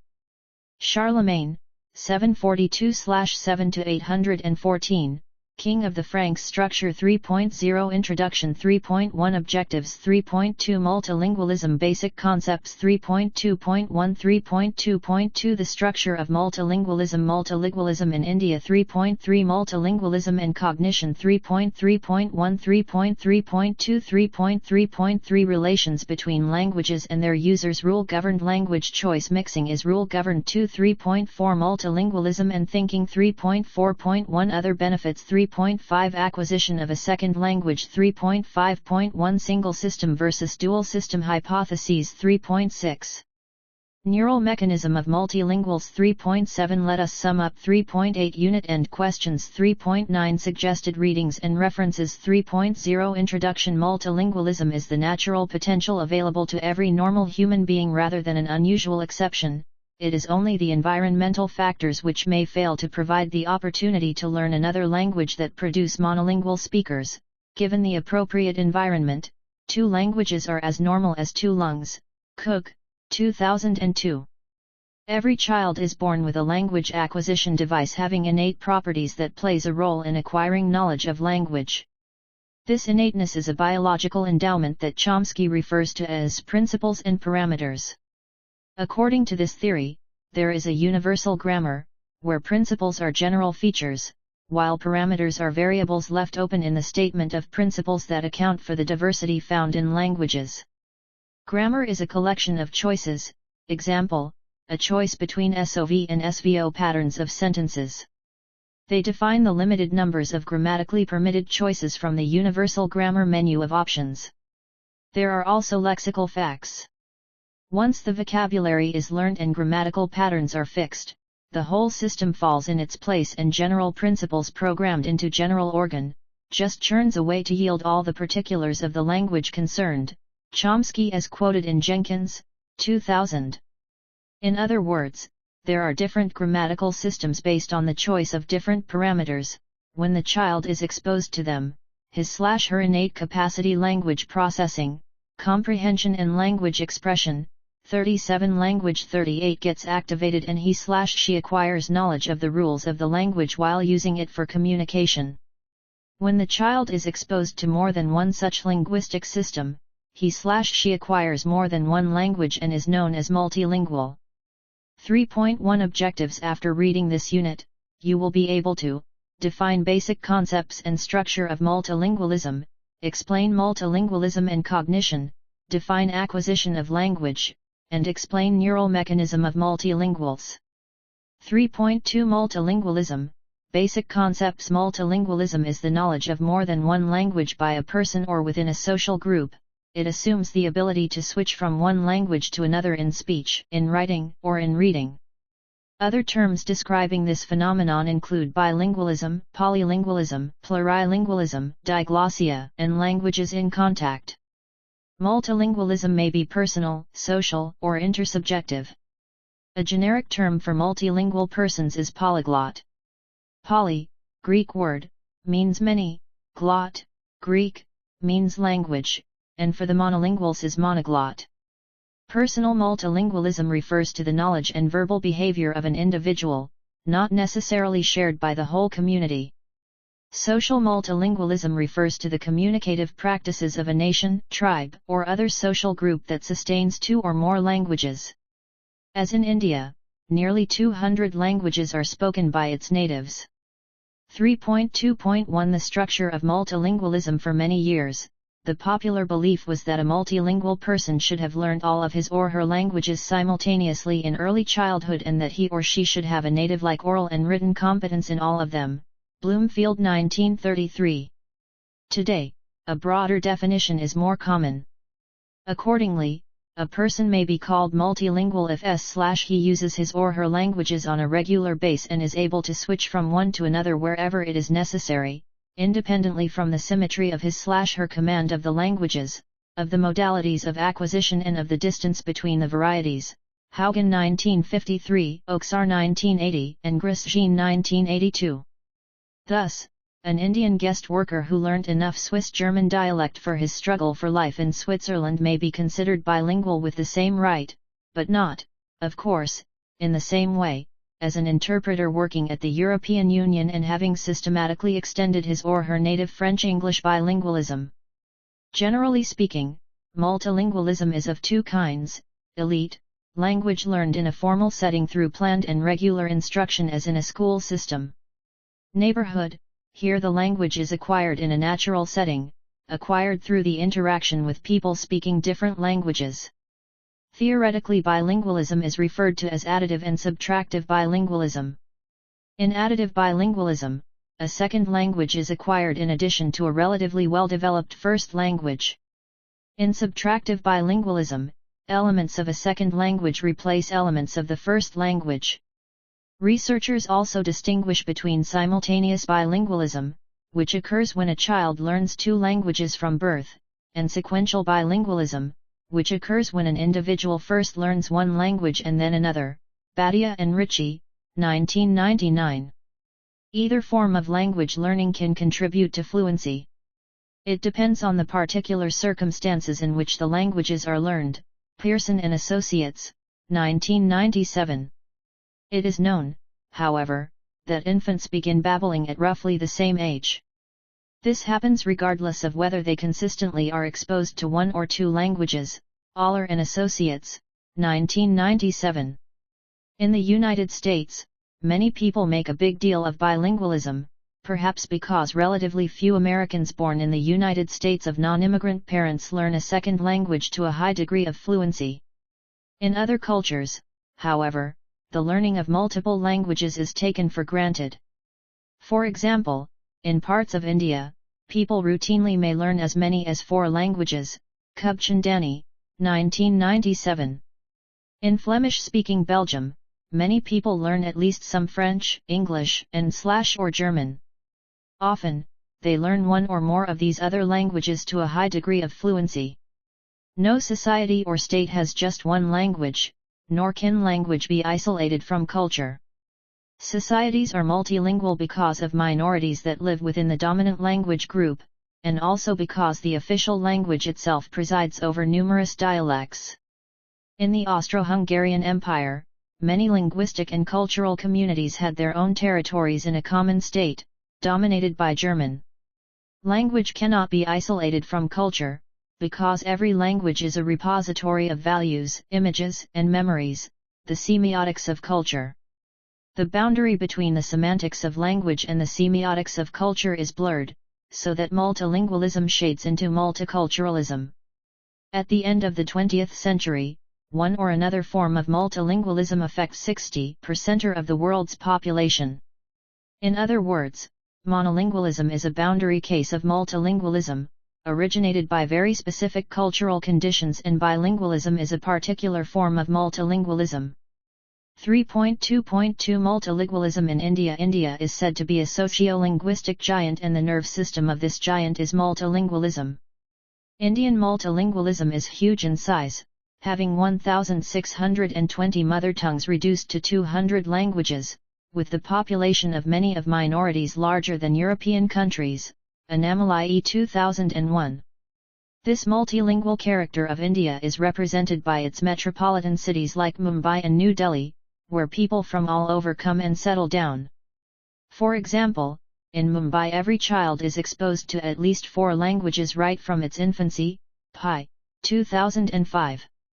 Government of India has introduced the 3-language multilingualism and cognition 39-language 40 formula in its educational system, which means every child has to study 2 more languages other than their first language.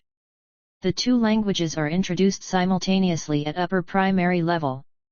3.3 Multilingualism and cognition. What all this means is that the monolingual approach is neither appropriate nor adequate for the investigation of language use in a society where multilingualism was endemic and where, for the education at least, monolingualism was the exception and not the norm.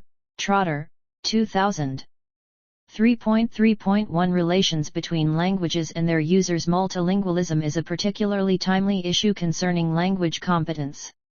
A state of multilingualism may be achieved naturally, when a person grows up with 2 parents speaking different languages, or is a member of a minority, or lives in a multilingual community. In many parts of the United States, children are exposed to 2 or more languages as they grow up. Some children learn one language at home and another in a school setting.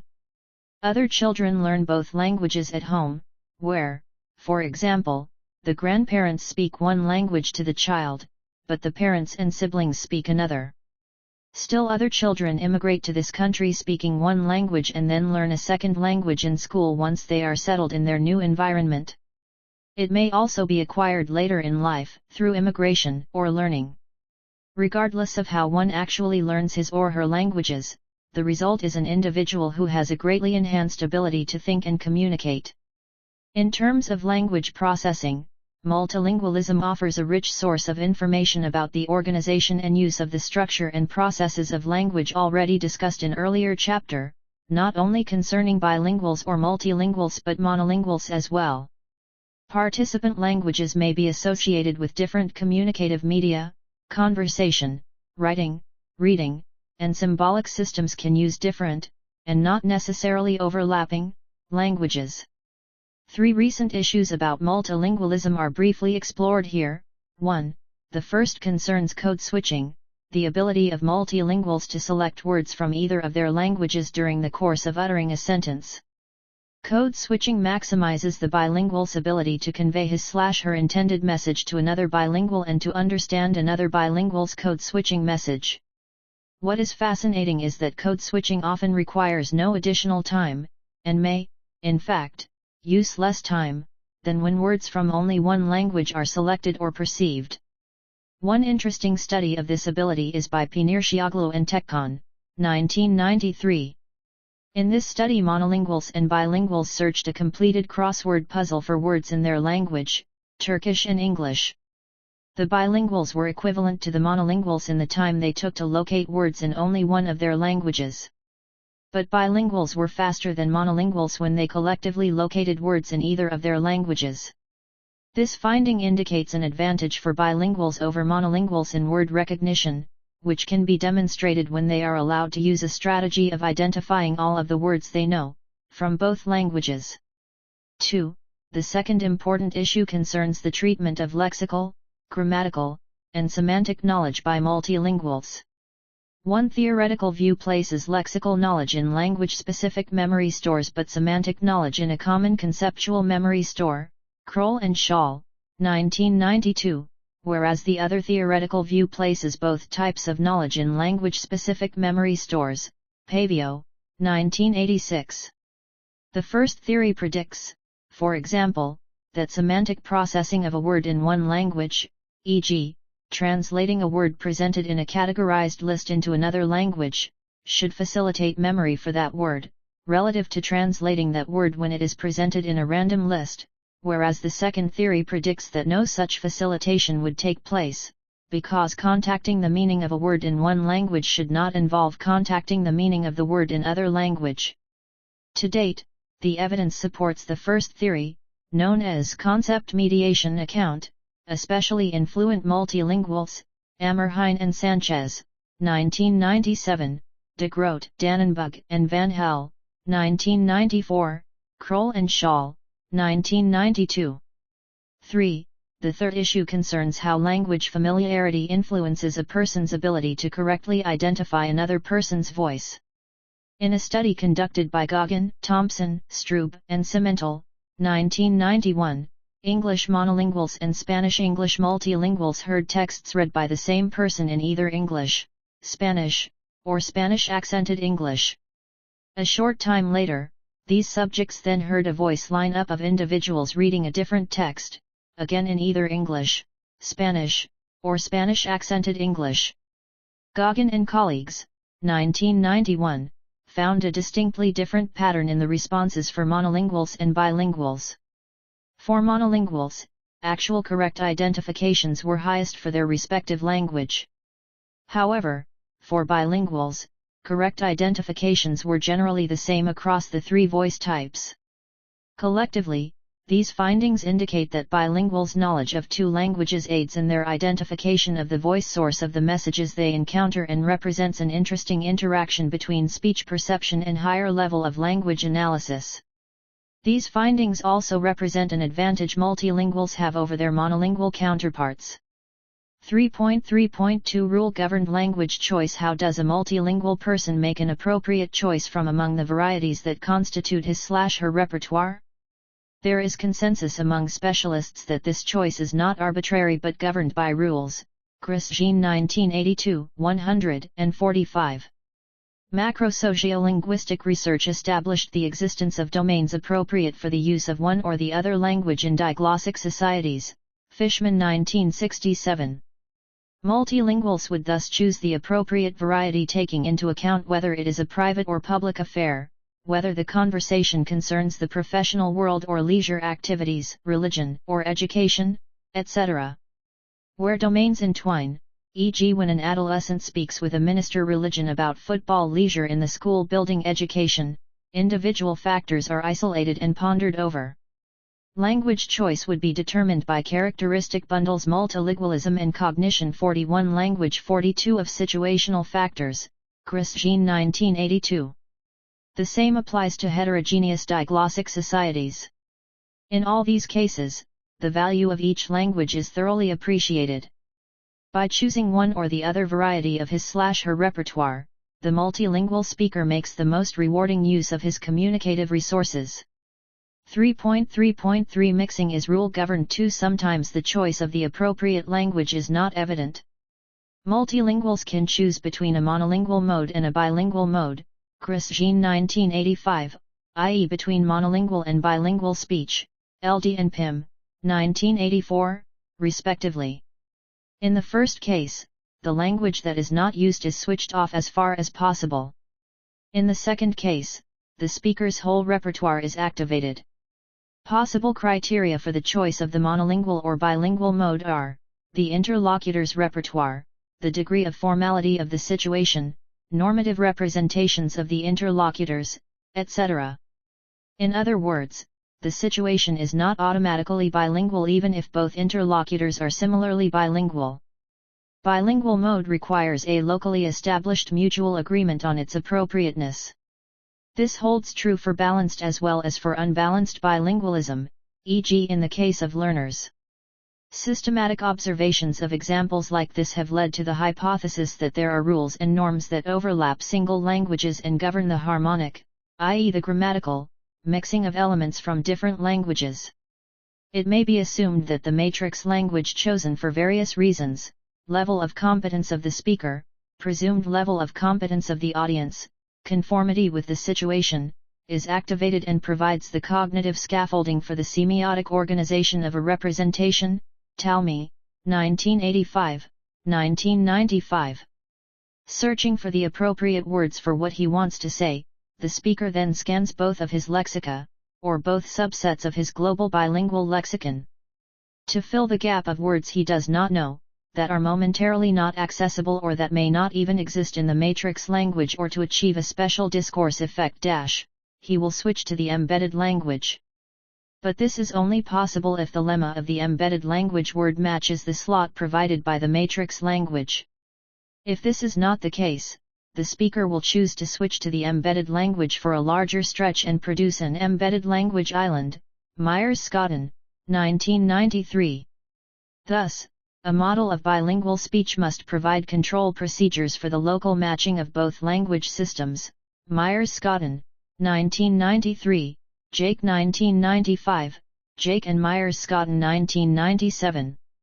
Recently, Max Swan, 1997, 1999, presented a minimalist approach to intrasentential code switching.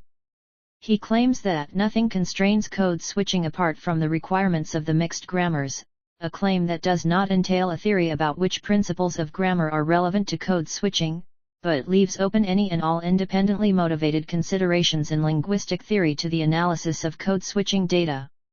A theory of a multilingual competence should thus be identical with any linguistic theory in general. Consequently, it can be concluded that a linguistic theory must, in order to be complete, give a full account of the ways multilingual repertoires can be used to produce mixed utterances. Thus, new research on the bilingual or multilingual lexicon, e.g. de Groot and NAS 1991, see NAS ETAL 2003, must be taken into account by every general theory of the lexicon. Vice versa, each lexical and language theory will have to be judged by its capacity to account for bilingual speech. 3.4 Multilingualism and thinking. Suppose a person can speak and think in two or more than two languages. Does that person think differently in each language? Further, do multilinguals, people who can speak two and possible more languages, think differently from monolinguals, people who can speak only one language? What differences, if any, emanate from the availability of multiple languages versus just one? Might multilingualism affect intelligence, positively or negatively? Does multilingualism make thinking in any one language more difficult, or does it enhance thought processes? The data are somewhat self-contradictory. Hakuta, 1986. Different participant populations, different methodologies, different language groups, and different experimenter biases may have contributed to the inconsistency in the literature. Consider what happens when bilinguals are balanced bilinguals, who are roughly equally fluent in both languages, and when they come from middle-class backgrounds. In these instances, positive effects of bilingualism tend to be found, but negative effects may result under other circumstances. Let us distinguish between additive versus subtractive bilingualism. Cummins, 1976. As we have studied earlier, a second language is acquired in addition to a relatively well-developed first language in additive bilingualism, whereas, in subtractive bilingualism, elements of a second language replace elements of the first language. It appears that the additive form results in increased thinking ability. In contrast, the subtractive form results in decreased thinking ability. Cummins, 1976. In particular, there may be something of a threshold effect. Individuals may need to be at a certain relatively high level of competence in both languages for a positive effect of bilingualism to be found. In a study by Eleanor, 1993, the relationships among language proficiency, learning mode, learning style, abstract reasoning, and age of second language acquisition in 227 adults was investigated.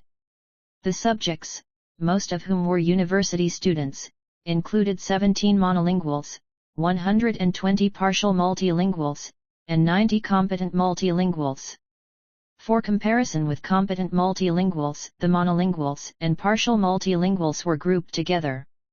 All were tested for language proficiency, learning style, diverger, assimilator, converger, accommodator, learning mode, concrete experience, reflective observation, abstract conceptualization, active experimentation, and analogy solving ability.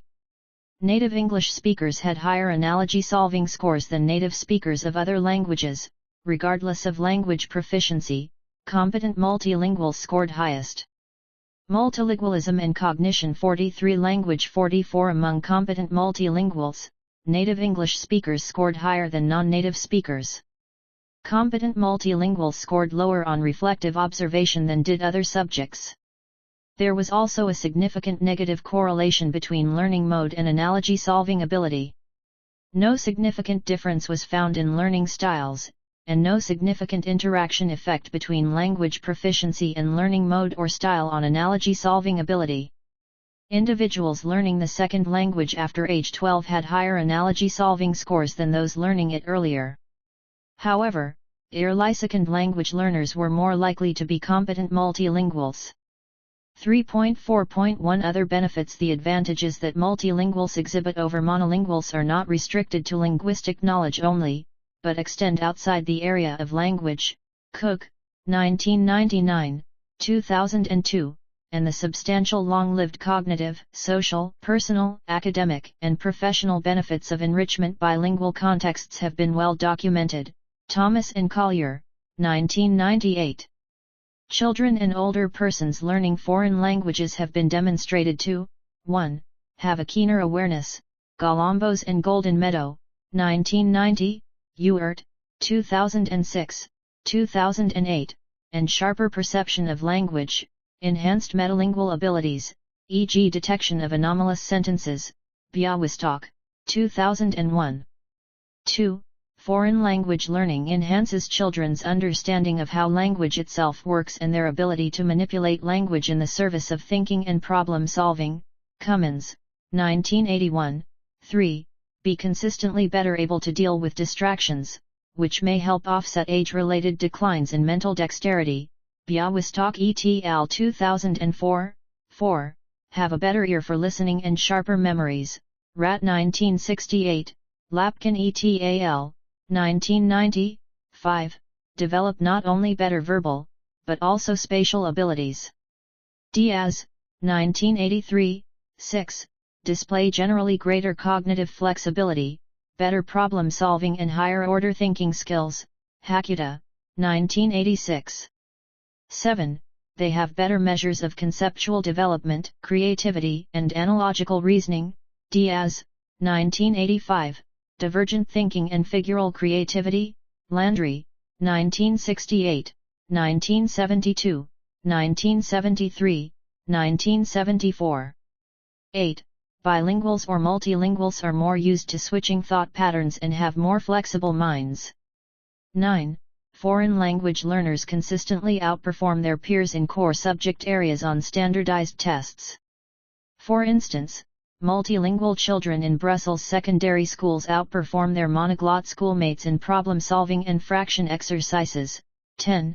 They possess extra skills in language use, e.g. engage in transfer, borrowing, insertional, alternational, inter- and intrasentential code switching, Chris Jean, 1989, mixing, and translation patterns that are usual and natural rather than exceptional, as is in the case of monoglots, and analyze as psycholinguistically motivated hybrid utterances.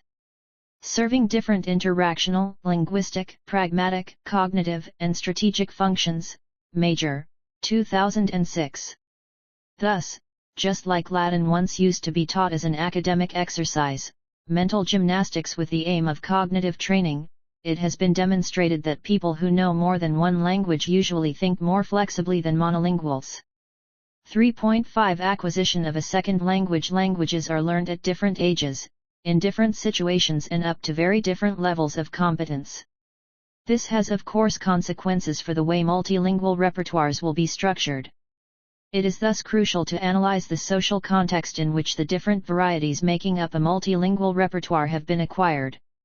Recent research has shown, for instance, that passive exposure to other languages during childhood can lead to an unfocused form of language learning and to a form of competence that can be reactivated at later stages if necessary. Ellis 1995, Franceschini 1996, 1999.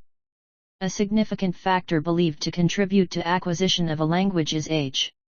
Research has shown that some aspects of a second language, such as vocabulary comprehension and fluency, seem to be acquired just as well after adolescence as before. The mastery of native-like pronunciation, however, seems to depend on early acquisition. In any case, there do not appear to be critical periods for second language acquisition. Birdsong, 1999. The possible exception is the acquisition of native accent. Adults may appear to have a harder time learning second languages because they can retain their native language as their dominant language. Young children, in contrast, who typically need to attend school in the new language, may have to switch dominant language. They thus learn the new language to a higher level of mastery. It is assumed that learning a second language is a series of cognitive procedures by which the learner progressively constructs the grammar of the new language, not only assisted by a language acquisition device, more for L1, less for L2, but also with the support from more competent members of the community. Vygotsky 1978, in the compass of a language acquisition support system based on social interaction, Bruner 1982, 1983. Research on second language acquisition has shown the importance of a set of interactive procedures. These may be observed in exolingual situations that provide the non-native speaker the necessary help not only to communicate, but also to continue his/her learning process, e.g. Kraft and Das and Senge 1994. What kinds of learning experiences facilitate second language acquisition? There is no single correct answer to this question. Bialystock and Hakuta, 1994. One reason is that each individual language learner brings distinctive cognitive abilities and knowledge to the language learning experience. In addition, the kinds of learning experiences that facilitate second language acquisition should match the context and uses for the second language once it is acquired. For example, consider 4 different individuals. RIA, a young child, may not need to master a wealth of vocabulary and complex syntax to get along well with other children. If she can master the phonology, some simple syntactical rules, and some basic vocabulary, she may be considered fluent. Multilingualism and cognition 45 Language 46 Similarly, Kishan needs only to get by in a few everyday situations, such as shopping, handling routine family business transactions, and getting around town. He may be considered proficient after mastering some simple vocabulary and syntax, as well as some pragmatic knowledge regarding context-appropriate manners of communicating. Meenakshi must be able to communicate regarding her specialized technical field. She may be considered proficient if she masters the technical vocabulary, a primitive basic vocabulary, and the rudiments of syntax. Sumesh is a student who studies a second language in an academic setting. Sumesh may be expected to have a firm grasp of syntax and a rather broad, if shallow, vocabulary. Each of these language learners may require different kinds of language experiences to gain the proficiency being sought. Different kinds of experiences may be needed to enhance their competence in the phonology, vocabulary, syntax, and pragmatics of the second language. When speakers of one language learn other languages, they find the languages differentially difficult.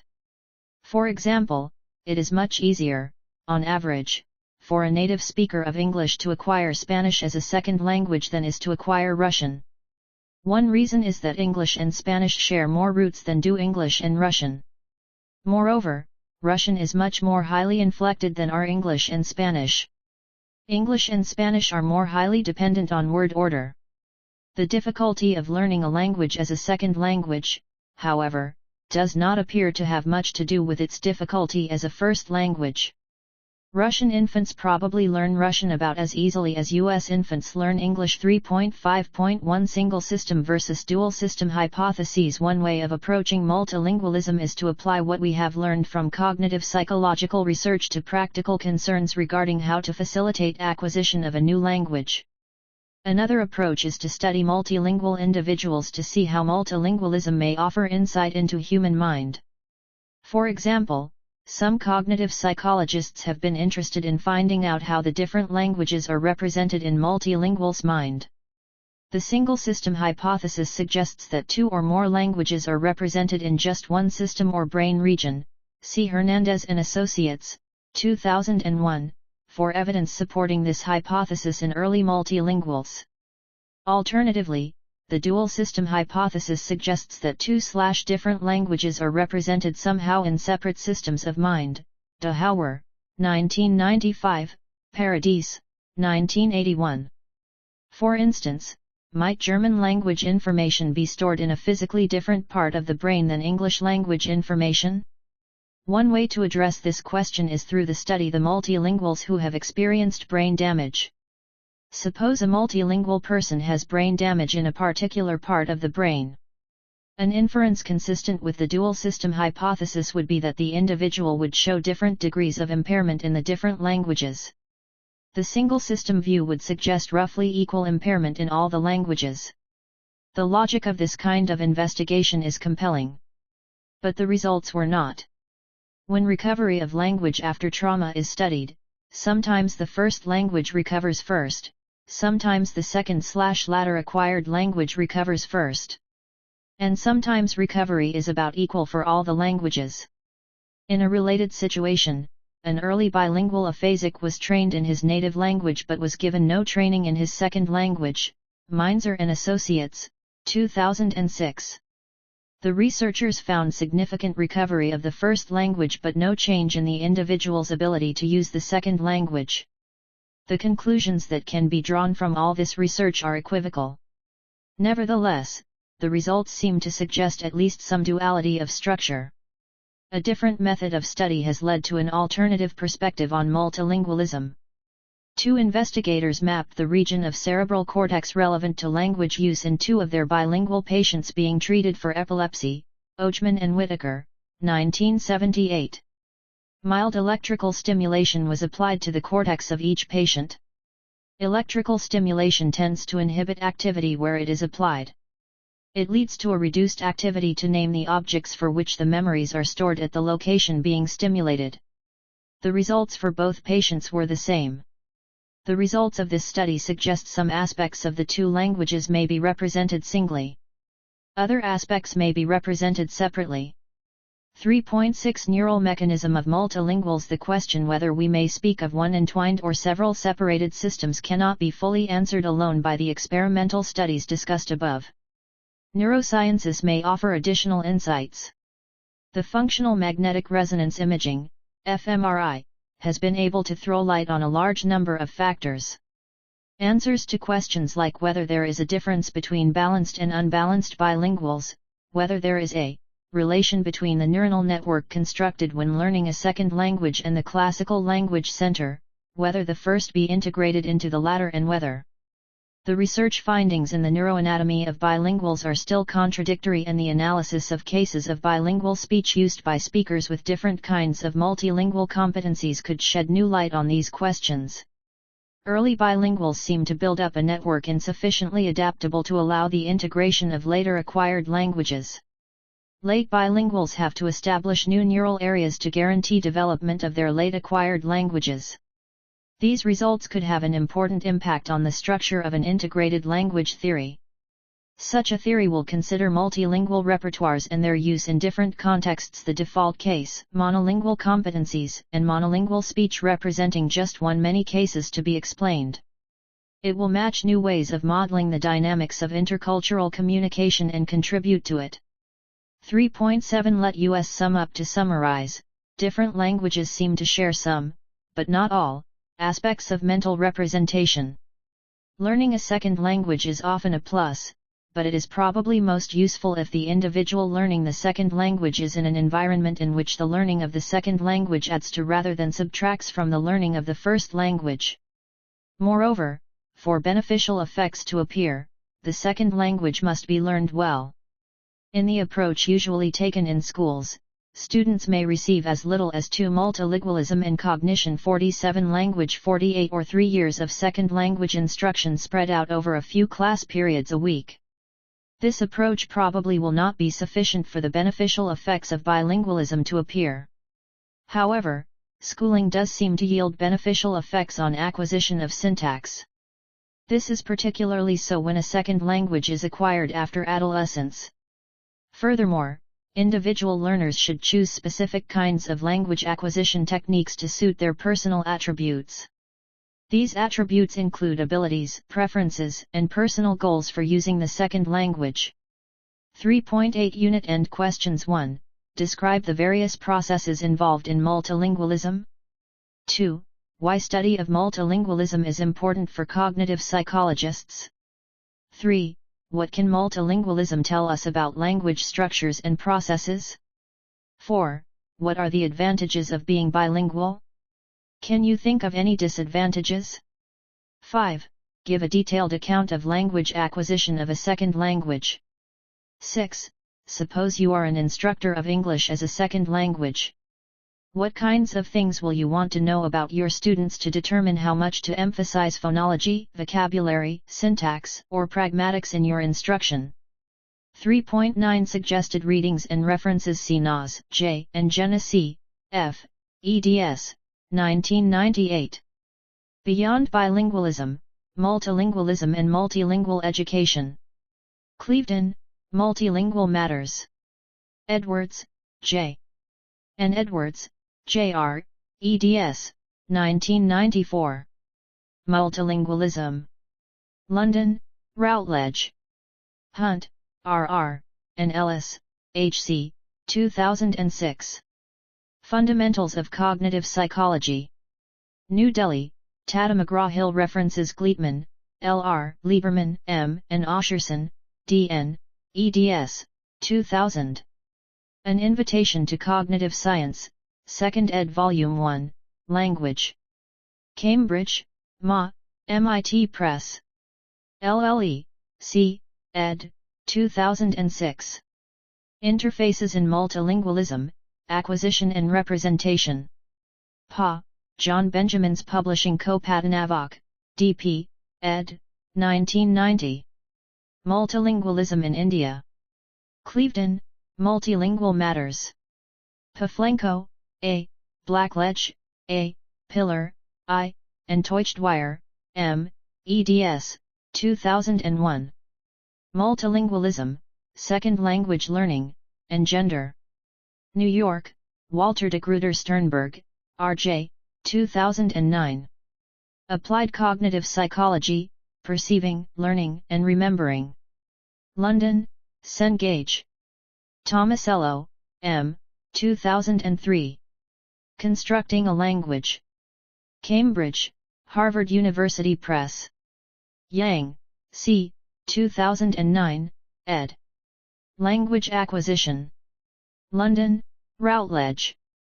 Unit 4 Language and Speech Disorders. Language comes so naturally to us that it is easy to forget what a strange and miraculous gift it is. Steven Pinker. Structure 4.0 Introduction 4.1 Objectives 4.2 Defining Language and Speech Disorders 4.3 Language Disorders 4.3.1 Aphasia 4.3.2 Autism 4.3.3 Learning Disability 4.3.4 Alzheimer's Disease 4.3.5 Specific Language Impairment 4.3.6 Developmental Phonological Disorders 4.3.7 Dyspraxia 4.4 Speech Disorders 4.4.1 Voice Disorders 4.4.2 Speech Sound Disorder 4.4.3 Fluency Disorders 4.4.4 Apraxia of Speech 4.4.5 Dysprosody 4.4.6 Dysarthria 4.5 Let us sum up 4.6 Unit End Questions 4.7 Suggested readings and references 4.0 Introduction Communication is so pervasive in any community in its day-to-day activities that it is often taken for granted. Sternberg, 2001.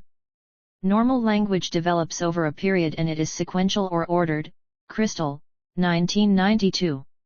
A child acquires vocalization, speech sounds, vowels and consonants, and then prosodies.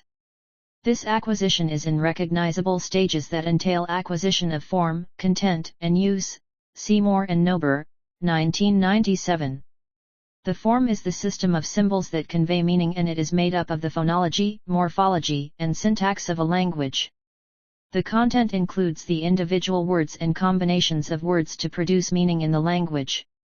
Content is made up of the semantics of a language. Use involves how we use words in contexts and is made up of the pragmatics of a language. Many things could go wrong with the natural order of language acquisition and development. In every community, we encounter individuals with language and/or a speech disorders. 1 in 10 people in the United States is affected by a communication disorder, speech, language, or hearing disorders. Unfortunately, multilingualism and cognition 49 language 50 there is much ignorance as far as identifying these disorders is concerned. The ignorance more often than not leads to mishandling of the persons with language and speech disorders. 4.1 Objectives. After reading this unit, you will be able to define language and speech disorders, explain speech disorders, list the causes for speech disorders, enumerate the language disorders, and explain treatment for the speech and language disorders. 4.2 Definition of language and speech disorders. Language and speech are said to be disordered or impaired if they differ from what is considered the norm. As already indicated, the yardstick is embedded in the culture of each language. What may be considered disordered in one language will not necessarily be disordered in another language. There is need, therefore, to distinguish between genuine speech disorder and people's cultural tendencies or practices. For example, Kim, 1985, notes that Asian Americans favor verbal hesitancy and ambiguity to avoid offense. They also avoid making spontaneous or critical remarks. One should respect such a community's culture, and thus the hesitancy should not be confused with a fluency disorder. The unique nature of the language and speech disorders is that they are not visible, since mostly they are not physically manifested, except defects that affect articulation. Most disorders are not evident until a person opens her/his mouth to speak. The disorders, for the same reason, are often not considered a disability, even by the persons who have them. Language and speech disorders may be due to factors such as physical, mental, or socialization defects. Crystal, 1988. Though language and speech disorders are classified together, they are slightly different from each other. Let's take them one by one. 4.3 Language disorders. Language is the rule-based use of speech sounds to communicate. Sternberg, 2000. Language disorders or language impairments involve the processing of linguistic information. Problems that may be experienced can involve grammar, syntax and/or morphology, semantics, meaning, or other aspects of language. Disordered language may be due to a receptive problem, that is, a difficulty in understanding speech sounds, involving impaired language comprehension.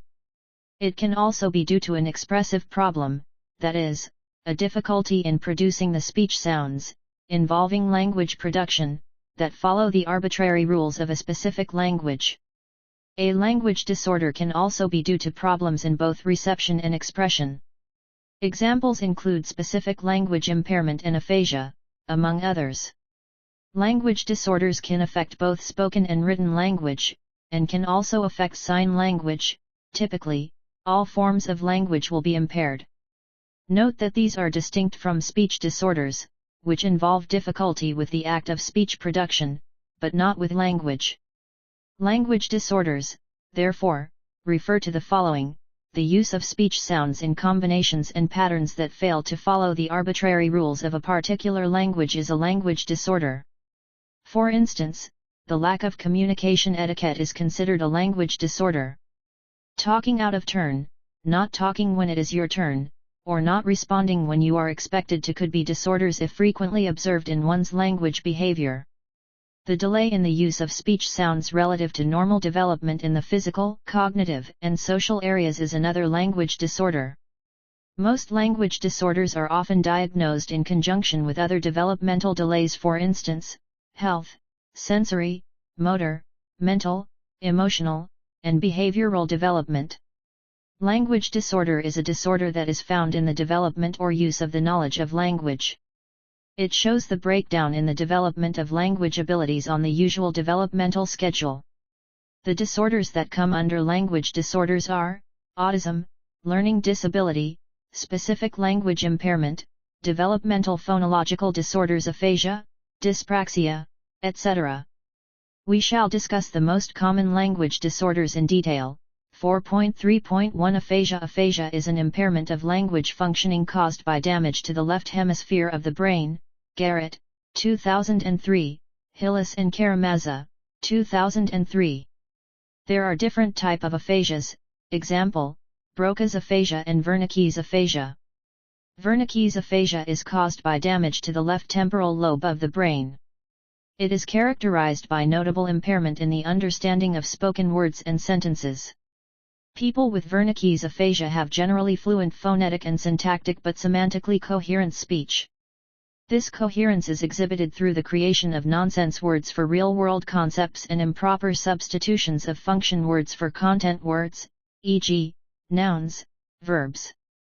It also typically involves the production of sentences that have the basic structure of the language spoken but that make no sense. They are sentences without any meaning, e.g. yet, that was the pumpkin furthest from my thoughts and the screwlish prastimer ate my spansteaks, Hillis and Karamazov, 2003. In the first case, the words make sense, but not in the context they are presented. In the second case, the words themselves are neologisms, or newly created words. Treatment for patients with this type of aphasia frequently involves supporting and encouraging non-language communication, Altshuler et al., 2006. Broca's aphasia is caused by damage to the brain's premotor area, responsible, in part, for controlling motor commands used in speech production. A person suffering from Broca's aphasia exhibits speech containing excess pauses and language and speech disorders 51 language 52 slips of tongue, and he has trouble finding words when talking. The person also fails to make use of function words such as a, they, and of. For this reason, Broca's aphasics also produce ungrammatical sentences, Tartar, 1987. Furthermore, they have problem using syntactic information when understanding sentences, Just and Carpenter, 1987. For example, while a Broca's aphasic has no trouble understanding a sentence such as the bicycle that the man is holding is blue, but he has trouble comprehending a sentence such as the dog that the woman is biting is gray. This difference is due to the fact that while the first sentence can be understood using real-world knowledge, e.g. bicycle, not people, are blue, the second sentence cannot, because it is unlikely that a woman would bite a dog. Because understanding the second sentence requires correctly using syntactic information, which Broca's aphasics have difficulty doing, the sentence poses problem for them, Berndt and Karamazov, 1980. Broca's aphasia differs from Wernicke's aphasia in two key aspects. First is that speech is agrammatical rather than grammatical, as in Wernicke's. Second is that verbal comprehension is largely preserved. Diseases like Broca's and Wernicke's aphasia, while tragic, tell us much about the critical functions of certain regions of the brain. Notably, their symptoms suggest that, at least certain, phonological, syntactic, and semantic, language information is stored and processed separately in the brain. Global aphasia is the combination of highly impaired comprehension and production of speech. It is caused by lesions to both Broca's and Wernicke's areas. Aphasia following a stroke frequently involves damage to both Broca's and Wernicke's areas. In one study, researchers found 32% of aphasias immediately following a stroke in Broca's and Wernicke's areas, Peterson, Vinter, and Olson, 2004. Anomic aphasia involves difficulties in naming objects and retrieving words. The patient may look at an object and simply be unable to receive the word that corresponds to the object. Sometimes, specific categories of things cannot be recalled, such as names of living things, Warrington and Schulleis, 1984. 4.3.2 Autism. Autism is a developmental disorder characterized by abnormalities in social behavior, language, and cognition, Gerald and Happ, 2003. It is biological in its origins, although the genes responsible for it have not been conclusively identified, Lam et al., 2000. Children with autism are identified by around 14 months of age, when they fail to show expected normal patterns of interaction with others. They display repetitive movements and stereotyped patterns of interests and activities. When they interact with someone, they are more likely to view their lips than their eyes. About half of children with autism fail to develop functional speech. The speech they tend to develop is characterized by echolalia, meaning they repeat, over and over again, speech they have heard. Sometimes the repetition occurs several hours after the original use of the words by someone else. Children with autism show abnormalities in many areas of the brain, including the frontal and parietal lobes, as well as the cerebellum, brainstem, corpus callosum, basal ganglia, amygdala, and hippocampus. The disease was first identified in the middle of the 20th century, Kanner, 1943. It is 5 times more common in males than females. The incidence of diagnosed autism has increased rapidly over recent years, Chen et al., 2007. Autism is diagnosed today in approximately 60 out of every 10,000 children, Fomban, 2003. The increase in recent times may be a result of a number of causes, including changes in diagnosing strategies or environmental pollution, Jick and K., 2003, Wyndham et al., 2006. 4.3.3 Learning disability. Language-based learning disabilities are problems with age-appropriate reading, spelling, and/or writing. Most people diagnosed with learning disabilities have average to superior intelligence. In language-based learning disability, or just learning disabilities, many children with reading problems have spoken language problems. Dyslexia has been used to refer to the specific learning problem of reading. Dyslexia has been around for a long time and has been defined in different ways.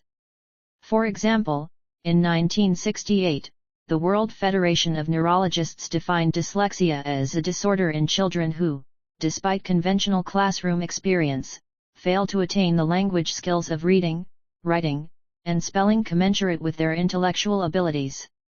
Dyslexia is not due to mental retardation, brain damage, or a lack of intelligence. It is caused by an impairment in the brain's ability to translate images received from the eyes or ears into understandable language. The severity of dyslexia can vary from mild to severe. It is found more often in boys than in girls.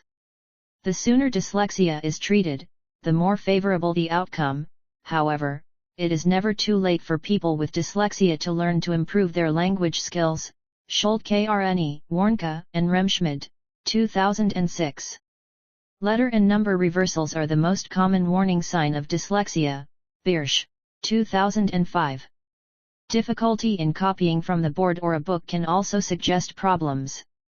The child may appear to be uncoordinated and have difficulty with organized sports or games. Difficulty with left and right is common, and often dominance for either hand has not been established. Auditory problems in dyslexia encompass a variety of functions. Commonly, a child may have difficulty remembering or understanding what he hears. Parts of words or parts of whole sentences may be missed, and words can come out sounding funny.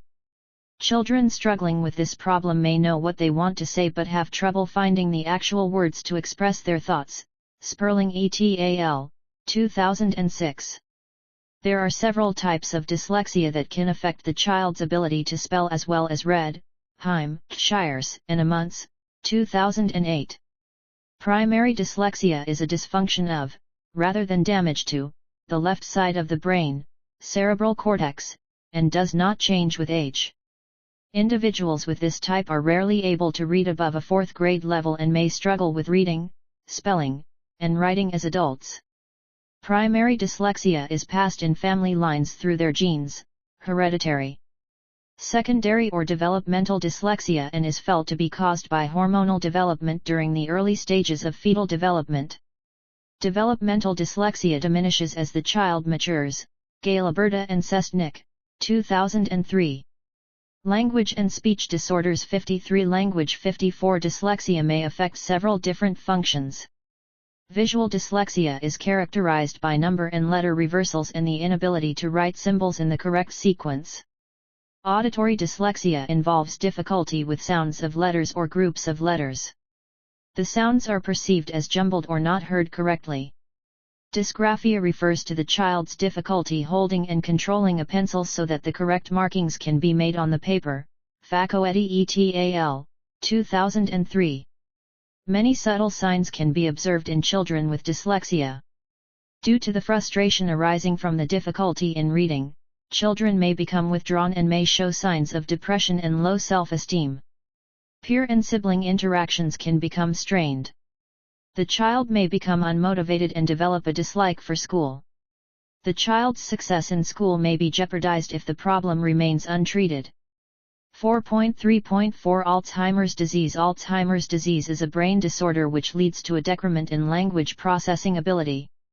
This disease primarily afflicts elderly persons and causes progressive, diffused, and irreversible damage to the cortical regions of the brain, impacting markedly on memory functions.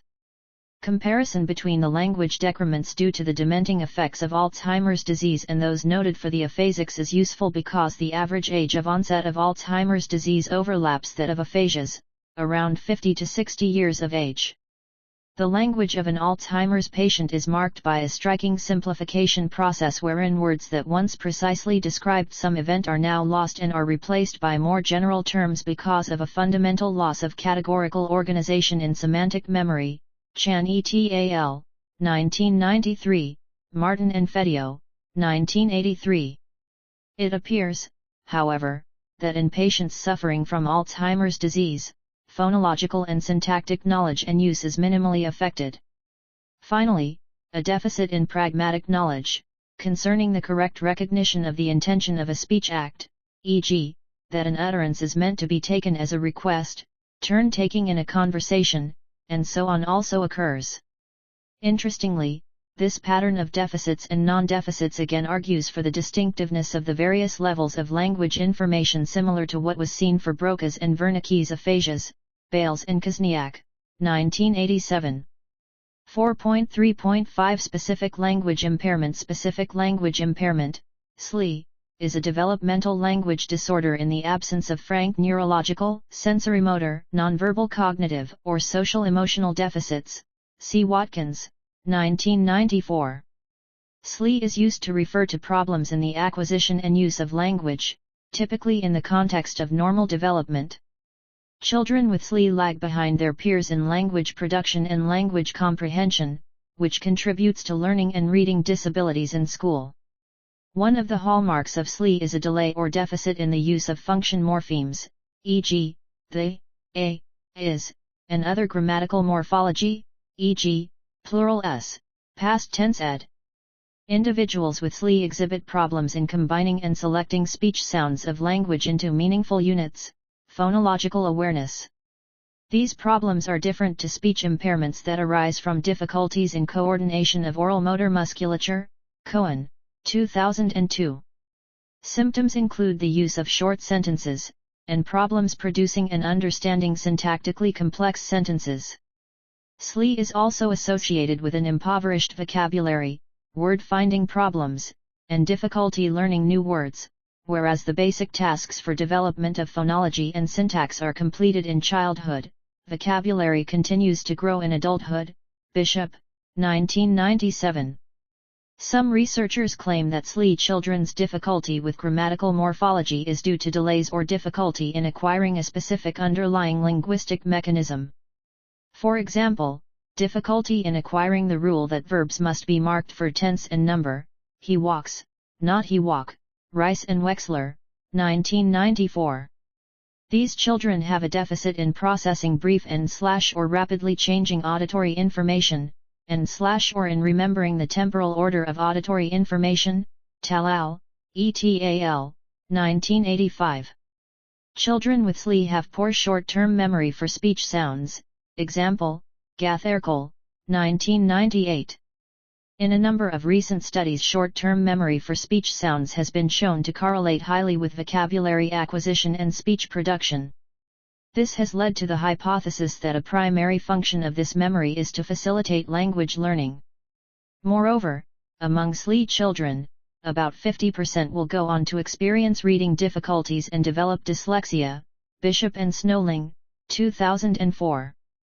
4.3.6 Developmental phonological disorders. Developmental phonological disorders, also known as phonological disability or phonological disorders, are a group of language disorders that affect children's ability to develop easily understood speech by the time they are 4 years old, and, in some cases, their ability to learn to read and spell. Therefore, Phonological disorders involve a difficulty in learning and organizing all the sounds needed for clear speech, reading, and spelling. Bowen, 1998. Individuals with this communication disorder of childhood demonstrate impairment in their ability to produce sounds as expected for their developmental level. Some children with developmental phonological disorders have other speech and language difficulties such as immature grammar and syntax, stuttering or word retrieval difficulties. The cause of phonological disorder in children is largely unknown. It has been suggested that this disorder has a genetic component due to the large proportion of children who have relatives with some type of similar disorder. However, there is no available data to support these observations. Developmental phonological disorders may occur in conjunction with other communication disorders such as stuttering, specific language impairment, SLE, or developmental apraxia of speech. No matter what combination of difficulties a child with a developmental phonological disorder has, appropriate speech-language pathology treatment is usually successful in eliminating or at the very least, reducing the problem. Bowen, 1998. 4.3.7 Dyspraxia. Developmental dyspraxia is a disorder characterized by impairment in the ability to plan and carry out sensory and motor tasks. Dewey, 1995. Generally, individuals with the disorder appear out of sync with their environment. Language and speech disorders. 55 Language. 56 Symptoms vary and may include poor balance and coordination, clumsiness, vision problems, perception difficulties, emotional and behavioral problems, difficulty with reading, writing, and speaking, poor social skills, poor posture, and poor short-term memory. Although individuals with the disorder may be of average or above average intelligence, they may behave immaturely. Henderson and Henderson, 2003. Developmental dyspraxia is a lifelong disorder. Many individuals are able to compensate for their disabilities through occupational and speech therapy. Treatment is symptomatic and supportive and may include occupational and speech therapy, and cueing or other forms of communication such as using pictures and hand gestures. Many children with the disorder require special education. Alloway and Temple, 2007. 4.4 Speech disorders. Speech disorders are characterized by a difficulty in producing normal speech patterns. Children go through many stages of speech production while they are learning to communicate. What is normal in the speech of a child of one age may be a sign of a problem in an older child. Speech is the vocal utterance of language and it is considered disordered in three underlying ways: voice, articulation, and fluency. Roseberry McKibben, 1995. These disorders include voice disorders, abnormalities in pitch, volume, vocal quality, resonance, or duration of sounds, speed sound disorders/articulation disorders, problems producing speech sounds, and fluency disorders, impairment in the normal rate or rhythm of speech, such as stuttering.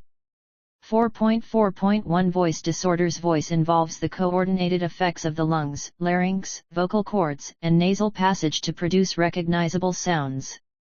Voice can thus be considered disordered if it is incorrectly phonated or if it is incorrectly resonated.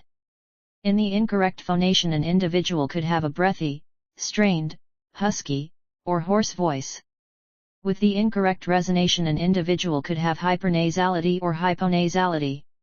The voice disorders could also be due to improper voicing habits.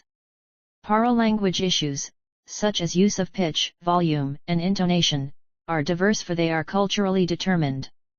Every sound of voice has a possible range of meanings that could be conveyed simply through the voice rather than the words we use. The features that should be considered in determining a voice disorder are: volume, how loudly or softly we speak; pitch, how pleasant or unpleasant quality; the highness or lowness of one's voice; rate, the speed at which one speaks. Voice disorders are interpreted variously in different cultures. For instance, in many African cultures, masculinity and femininity are determined by paralinguistic features. A man who speaks in a low volume, a high pitch, or a smooth and slow voice, would be frowned upon and called upon to speak like a man. 4.4.2 Speech sound disorders. These involve difficulty in producing specific speech sounds, most often certain consonants, such as /s/ or /r/, and are subdivided into articulation disorders, also called phonetic disorders, and phonemic disorders. Articulation disorders are characterized by difficulty learning to physically produce sounds. Phonemic disorders are characterized by difficulty in learning the sound distinctions of a language, so that one sound may be used in place of many. However, it is not uncommon for a single person to have a mixed speech sound disorder with both phonemic and phonetic components. Articulation disorders. Articulation involves the use of the tongue, lips, teeth, and mouth to produce recognizable speech sounds. Articulation is disordered if sounds are added, omitted, substituted, or distorted. Articulation disorders may be caused by factors such as structural abnormalities, for example, a cleft lip and/or palate, a tongue tie, missing teeth, a heavy tongue, or a deformed mouth, faulty or incomplete learning of the sound system, or damage of the nervous system. Apart from affecting articulation, such conditions also affect the self-concept of the persons. Leonard et al., 1991. For instance, Pinky Sankar, an 8-year-old girl from Mirzapur in Uttar Pradesh, on her life the documentary Smile Pinky was made by American filmmaker Megan Milan, which won Oscars for Best Documentary, had stopped smiling, even stopped going to school because she was ashamed of her cleft lip, a deformity 35,000 children are born with in India every year. Then in 2008, the Smile train arrived in Pinky's village and a seemingly routine plastic surgery was offered free by doctors abroad and her world was changed forever. 2. Phonemic disorders are speech disorders in which individuals have trouble physically producing certain sounds. In the general population, phonemic disorders are sometimes called speech impediments. Usually individuals with phonemic disorders have trouble distinguishing the sounds made by certain letters so that some letters, for example all ts or all cs, are always pronounced with an incorrect sound as a substitution. Phonemic disorders usually improve with speech therapy, though how much improvement may be made will depend upon each individual case. 4.4.3 Fluency disorders. Fluency involves appropriate pauses and hesitations to keep speech sounds recognizable. Fluency is disordered if sounds are very rapid with extra sounds, cluttered, if sounds are repeated or blocked especially at the beginnings of words, stuttered, or if words are repeated. Fluency disorders are more prevalent in children and they are due to a combination of familial, psychological, neurological, and motoric factors. The social nature of communication is affected when one has disfluent speech. Human beings are social and they spend much of their time together. They first learn how to communicate in a social setup, for instance, with parents, siblings, relations, or friends. Socialization is adversely affected if one has a fluency speech disorder. A person with disfluency is often mishandled at home, in school, or in public place. Often the individual becomes withdrawn. Language and speech disorders. 57 Language. 58 4.4.4 Apraxia of speech. Apraxia of speech, also known as verbal apraxia or dyspraxia, is a speech disorder in which a person has trouble saying what he or she wants to say correctly and consistently. The severity of apraxia of speech can range from mild to severe. There are two main types of speech apraxia: acquired apraxia of speech and developmental apraxia of speech. Acquired apraxia of speech can affect a person at any age, although it most typically occurs in adults. It is caused by damage to the parts of the brain that are involved in speaking, and involves the loss or impairment of existing speech abilities. The disorder may result from a stroke, head injury, tumor, or other illness affecting the brain. Acquired apraxia of speech may occur together with muscle weakness affecting speech production, dysarthria, or language difficulties caused by damage to the nervous system. Aphasia, Epstein, Perkin, Cookson, and DeBono, 2003. Developmental apraxia of speech, DAS, occurs in children and is present from birth. It appears to affect more boys than girls. This speech disorder goes by several other names, including developmental verbal apraxia, developmental verbal dyspraxia, articulatory apraxia, and childhood apraxia of speech. DAS is different from what is known as a developmental delay of speech.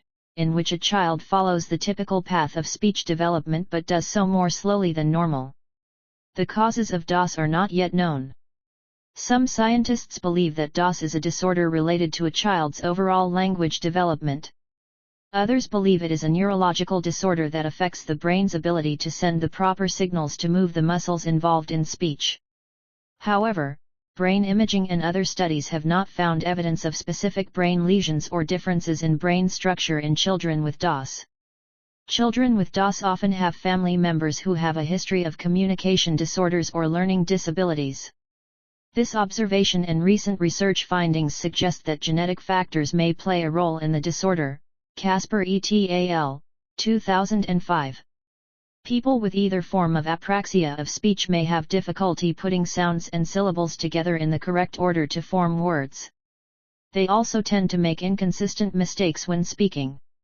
For example, they may say a difficult word correctly but then have trouble repeating it, or they may be able to say a particular sound one day and have trouble with the same sound the next day. They often appear to be groping for the right sound or word, and may try saying a word several times before they say it correctly. Another common characteristic of apraxia of speech is the incorrect use of prosody, that is, the varying rhythms, stresses, and inflections of speech that are used to help express meaning. The severity of both acquired and developmental apraxia of speech varies from person to person. It can range from so mild having trouble with very few speech sounds to the severe cases of being not able to communicate effectively. 4.4.5 Dysprosody. Dysprosody is the rarest neurological speech disorder. It is characterized by alterations in intensity, in the timing of utterance segments, and in rhythm, cadence, and intonation of words. The changes to the duration, the fundamental frequency, and the intensity of tonic and atonic syllables of the sentences spoken, deprive an individual's particular speech of its characteristics. The cause of dysprosody is usually associated with neurological pathologies such as brain vascular accidents, cranioencephalic traumatisms, and brain tumors. Pinto, Corso, Gilherme, Pinot, and Nobrega, 2004. 4.4.6 Dysarthria. Dysarthria is a motor speech disorder. It is a weakness or paralysis of speech muscles caused by damage to the nerves and/or brain. The type and severity of dysarthria depend on which area of the nervous system is affected. Dysarthria is often caused by strokes, Parkinson's disease, amyotrophic lateral sclerosis, ALS, head or neck injuries, surgical accident, or cerebral palsy.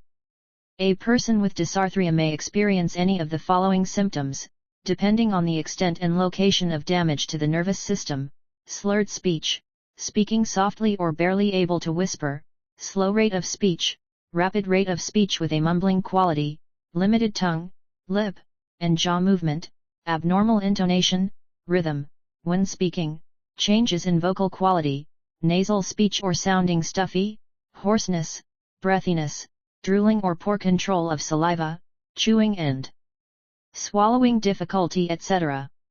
A speech-language pathologist, SLP, can evaluate a person with speech difficulties and determine the nature and severity of the problem.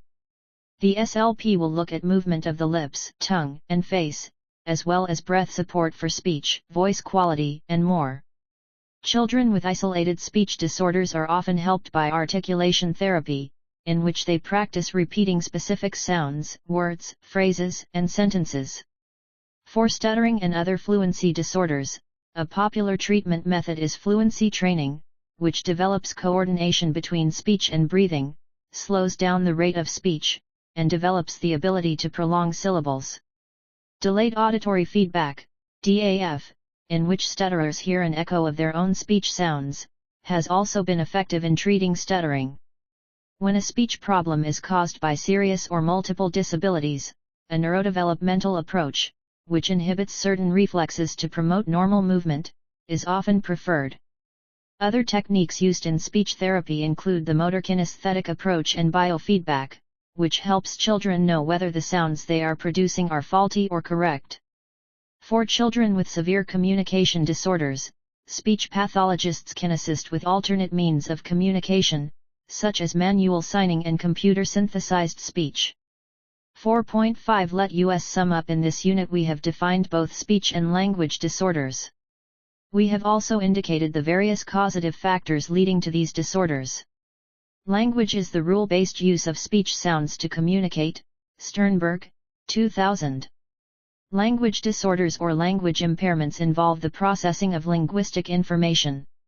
Problems that may be experienced can involve grammar, syntax and/or morphology, semantics, meaning, or other aspects of language. Disordered language may be due to a receptive problem, that is, a difficulty in understanding speech sounds, involving impaired language comprehension. Language and speech disorders 59 Language 60 It can also be due to an expressive problem, that is, a difficulty in producing the speech sounds, involving language production, that follow the arbitrary rules of a specific language. A language disorder can also be due to problems in both reception and expression. Examples include specific language impairment and aphasia, among others. Language disorders can affect both spoken and written language, and can also affect sign language. Typically, all forms of language will be impaired. Note that these are distinct from speech disorders, which involve difficulty with the act of speech production, but not with language. Language disorders, therefore, refer to the following: the use of speech sounds in combinations and patterns that fail to follow the arbitrary rules of a particular language is a language disorder. For instance, the lack of communication etiquette is considered a language disorder. Talking out of turn, not talking when it is your turn, or not responding when you are expected to could be disorders if frequently observed in one's language behavior. Language disorder is a disorder that is found in the development or use of the knowledge of language. It shows the breakdown in the development of language abilities on the usual developmental schedule. The disorders that come under language disorders are autism, learning disability, specific language impairment. Developmental phonological disorders include aphasia, dyspraxia, etc. Aphasia is an impairment of language functioning caused by damage to the left hemisphere of the brain. Garrett, 2003, Hillis and Karamazza, 2003. There are different types of aphasias, example, Broca's aphasia and Wernicke's aphasia. Autism is a developmental disorder characterized by abnormalities in social behavior, language, and cognition. Gerald and Happ, 2003. It is biological in its origins, although the genes responsible for it have not been conclusively identified. Lam et al., 2000. Children with autism are identified by around 14 months of age, when they fail to show expected normal patterns of interaction with others. They display repetitive movements and stereotyped patterns of interests and activities. When they interact with someone, they are more likely to view their lips than their eyes. About half of children with autism fail to develop functional speech. The speech they tend to develop is characterized by echolalia, meaning they repeat, over and over again, speech they have heard. Sometimes the repetition occurs several hours after the original use of the words by someone else. Language-based learning disabilities are problems with age-appropriate reading, spelling, and/or writing. Most people diagnosed with learning disabilities have average to superior intelligence. In language-based learning disability, or just learning disabilities, many children with reading problems have spoken language problems. Dyslexia has been used to refer to the specific learning problem of reading. Alzheimer's disease is a brain disorder which leads to a decrement in language processing ability. This disease primarily afflicts elderly persons and causes progressive, diffused, and irreversible damage to the cortical regions of the brain, impacting markedly on memory functions. Comparison between the language decrements due to the dementing effects of Alzheimer's disease and those noted for the aphasics is useful because the average age of onset of Alzheimer's disease overlaps that of aphasias, around 50 to 60 years of age. The language of an Alzheimer's patient is marked by a striking simplification process wherein words that once precisely described some event are now lost and are replaced by more general terms because of a fundamental loss of categorical organization in semantic memory. Specific language impairment, SLE, is a developmental language disorder in the absence of frank neurological, sensorimotor, nonverbal cognitive, or social-emotional deficits. See Watkins, 1994. Moreover, among SLE children, about 50% will go on to experience reading difficulties and develop dyslexia. Bishop and Snowling, 2004. Developmental phonological disorders, also known as phonological disability or phonological disorders, are a group of language disorders that affect children's ability to develop easily understood speech by the time they are 4 years old, and, in some cases, their ability to learn to read and spell. Therefore, phonological disorders involve a difficulty in learning and organizing all the sounds needed for clear speech, reading, and spelling. Bowen, 1998. Developmental dyspraxia is a lifelong disorder characterized by impairment in the ability to plan and carry out sensory and motor tasks. Dewey, 1995. Generally, individuals with the disorder appear out of sync with their environment. Symptoms vary and may include poor balance and coordination, clumsiness, vision problems, perception difficulties, emotional and behavioral problems, difficulty with reading, writing, and speaking, poor social skills, poor posture, and poor short-term memory. Speech disorders are characterized by a difficulty in producing normal speech patterns. Children go through many stages of speech production while they are learning to communicate. What is normal in the speech of a child of one age may be a sign of a problem in an older child. Speech is the vocal utterance of language, and it is considered disordered in 3 underlying ways: voice, articulation, and fluency. Roseberry McKibben, 1995.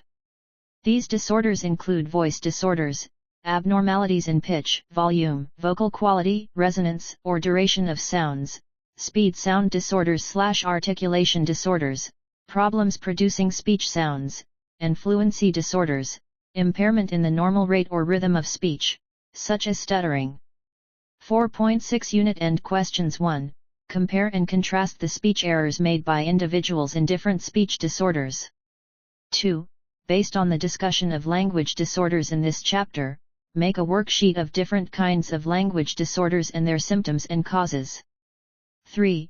What do brain disorders like Broca's and Wernicke's aphasias tell us about how a healthy brain processes phonological, syntactic, and semantic information? Language and speech disorders. 61 Language. 4. Speech disorders have a negative effect on the personality and overall development of the children. Explain with examples, how? 5. What are several major features of speech sound disorder? 4.7 Suggested readings and references. Cantwell, D.P., and Baker, L. 1987. Developmental Speech and Language Disorders. New York, The Guilford Press. Clark, H., and Clark, E. 1977. Psychology and Language, An Introduction to Psycholinguistics. New York, Harcourt Brace Jovanovich. References: D'Amico, J.S., Miller, N., and Ball, M.J., 2010. The Handbook of Language and Speech Disorders. Singapore, Blackwell. Deputy, P. 2008. Human Communication Disorders. Disability Info, Speech and Language Disorders Fact Sheet, FS11.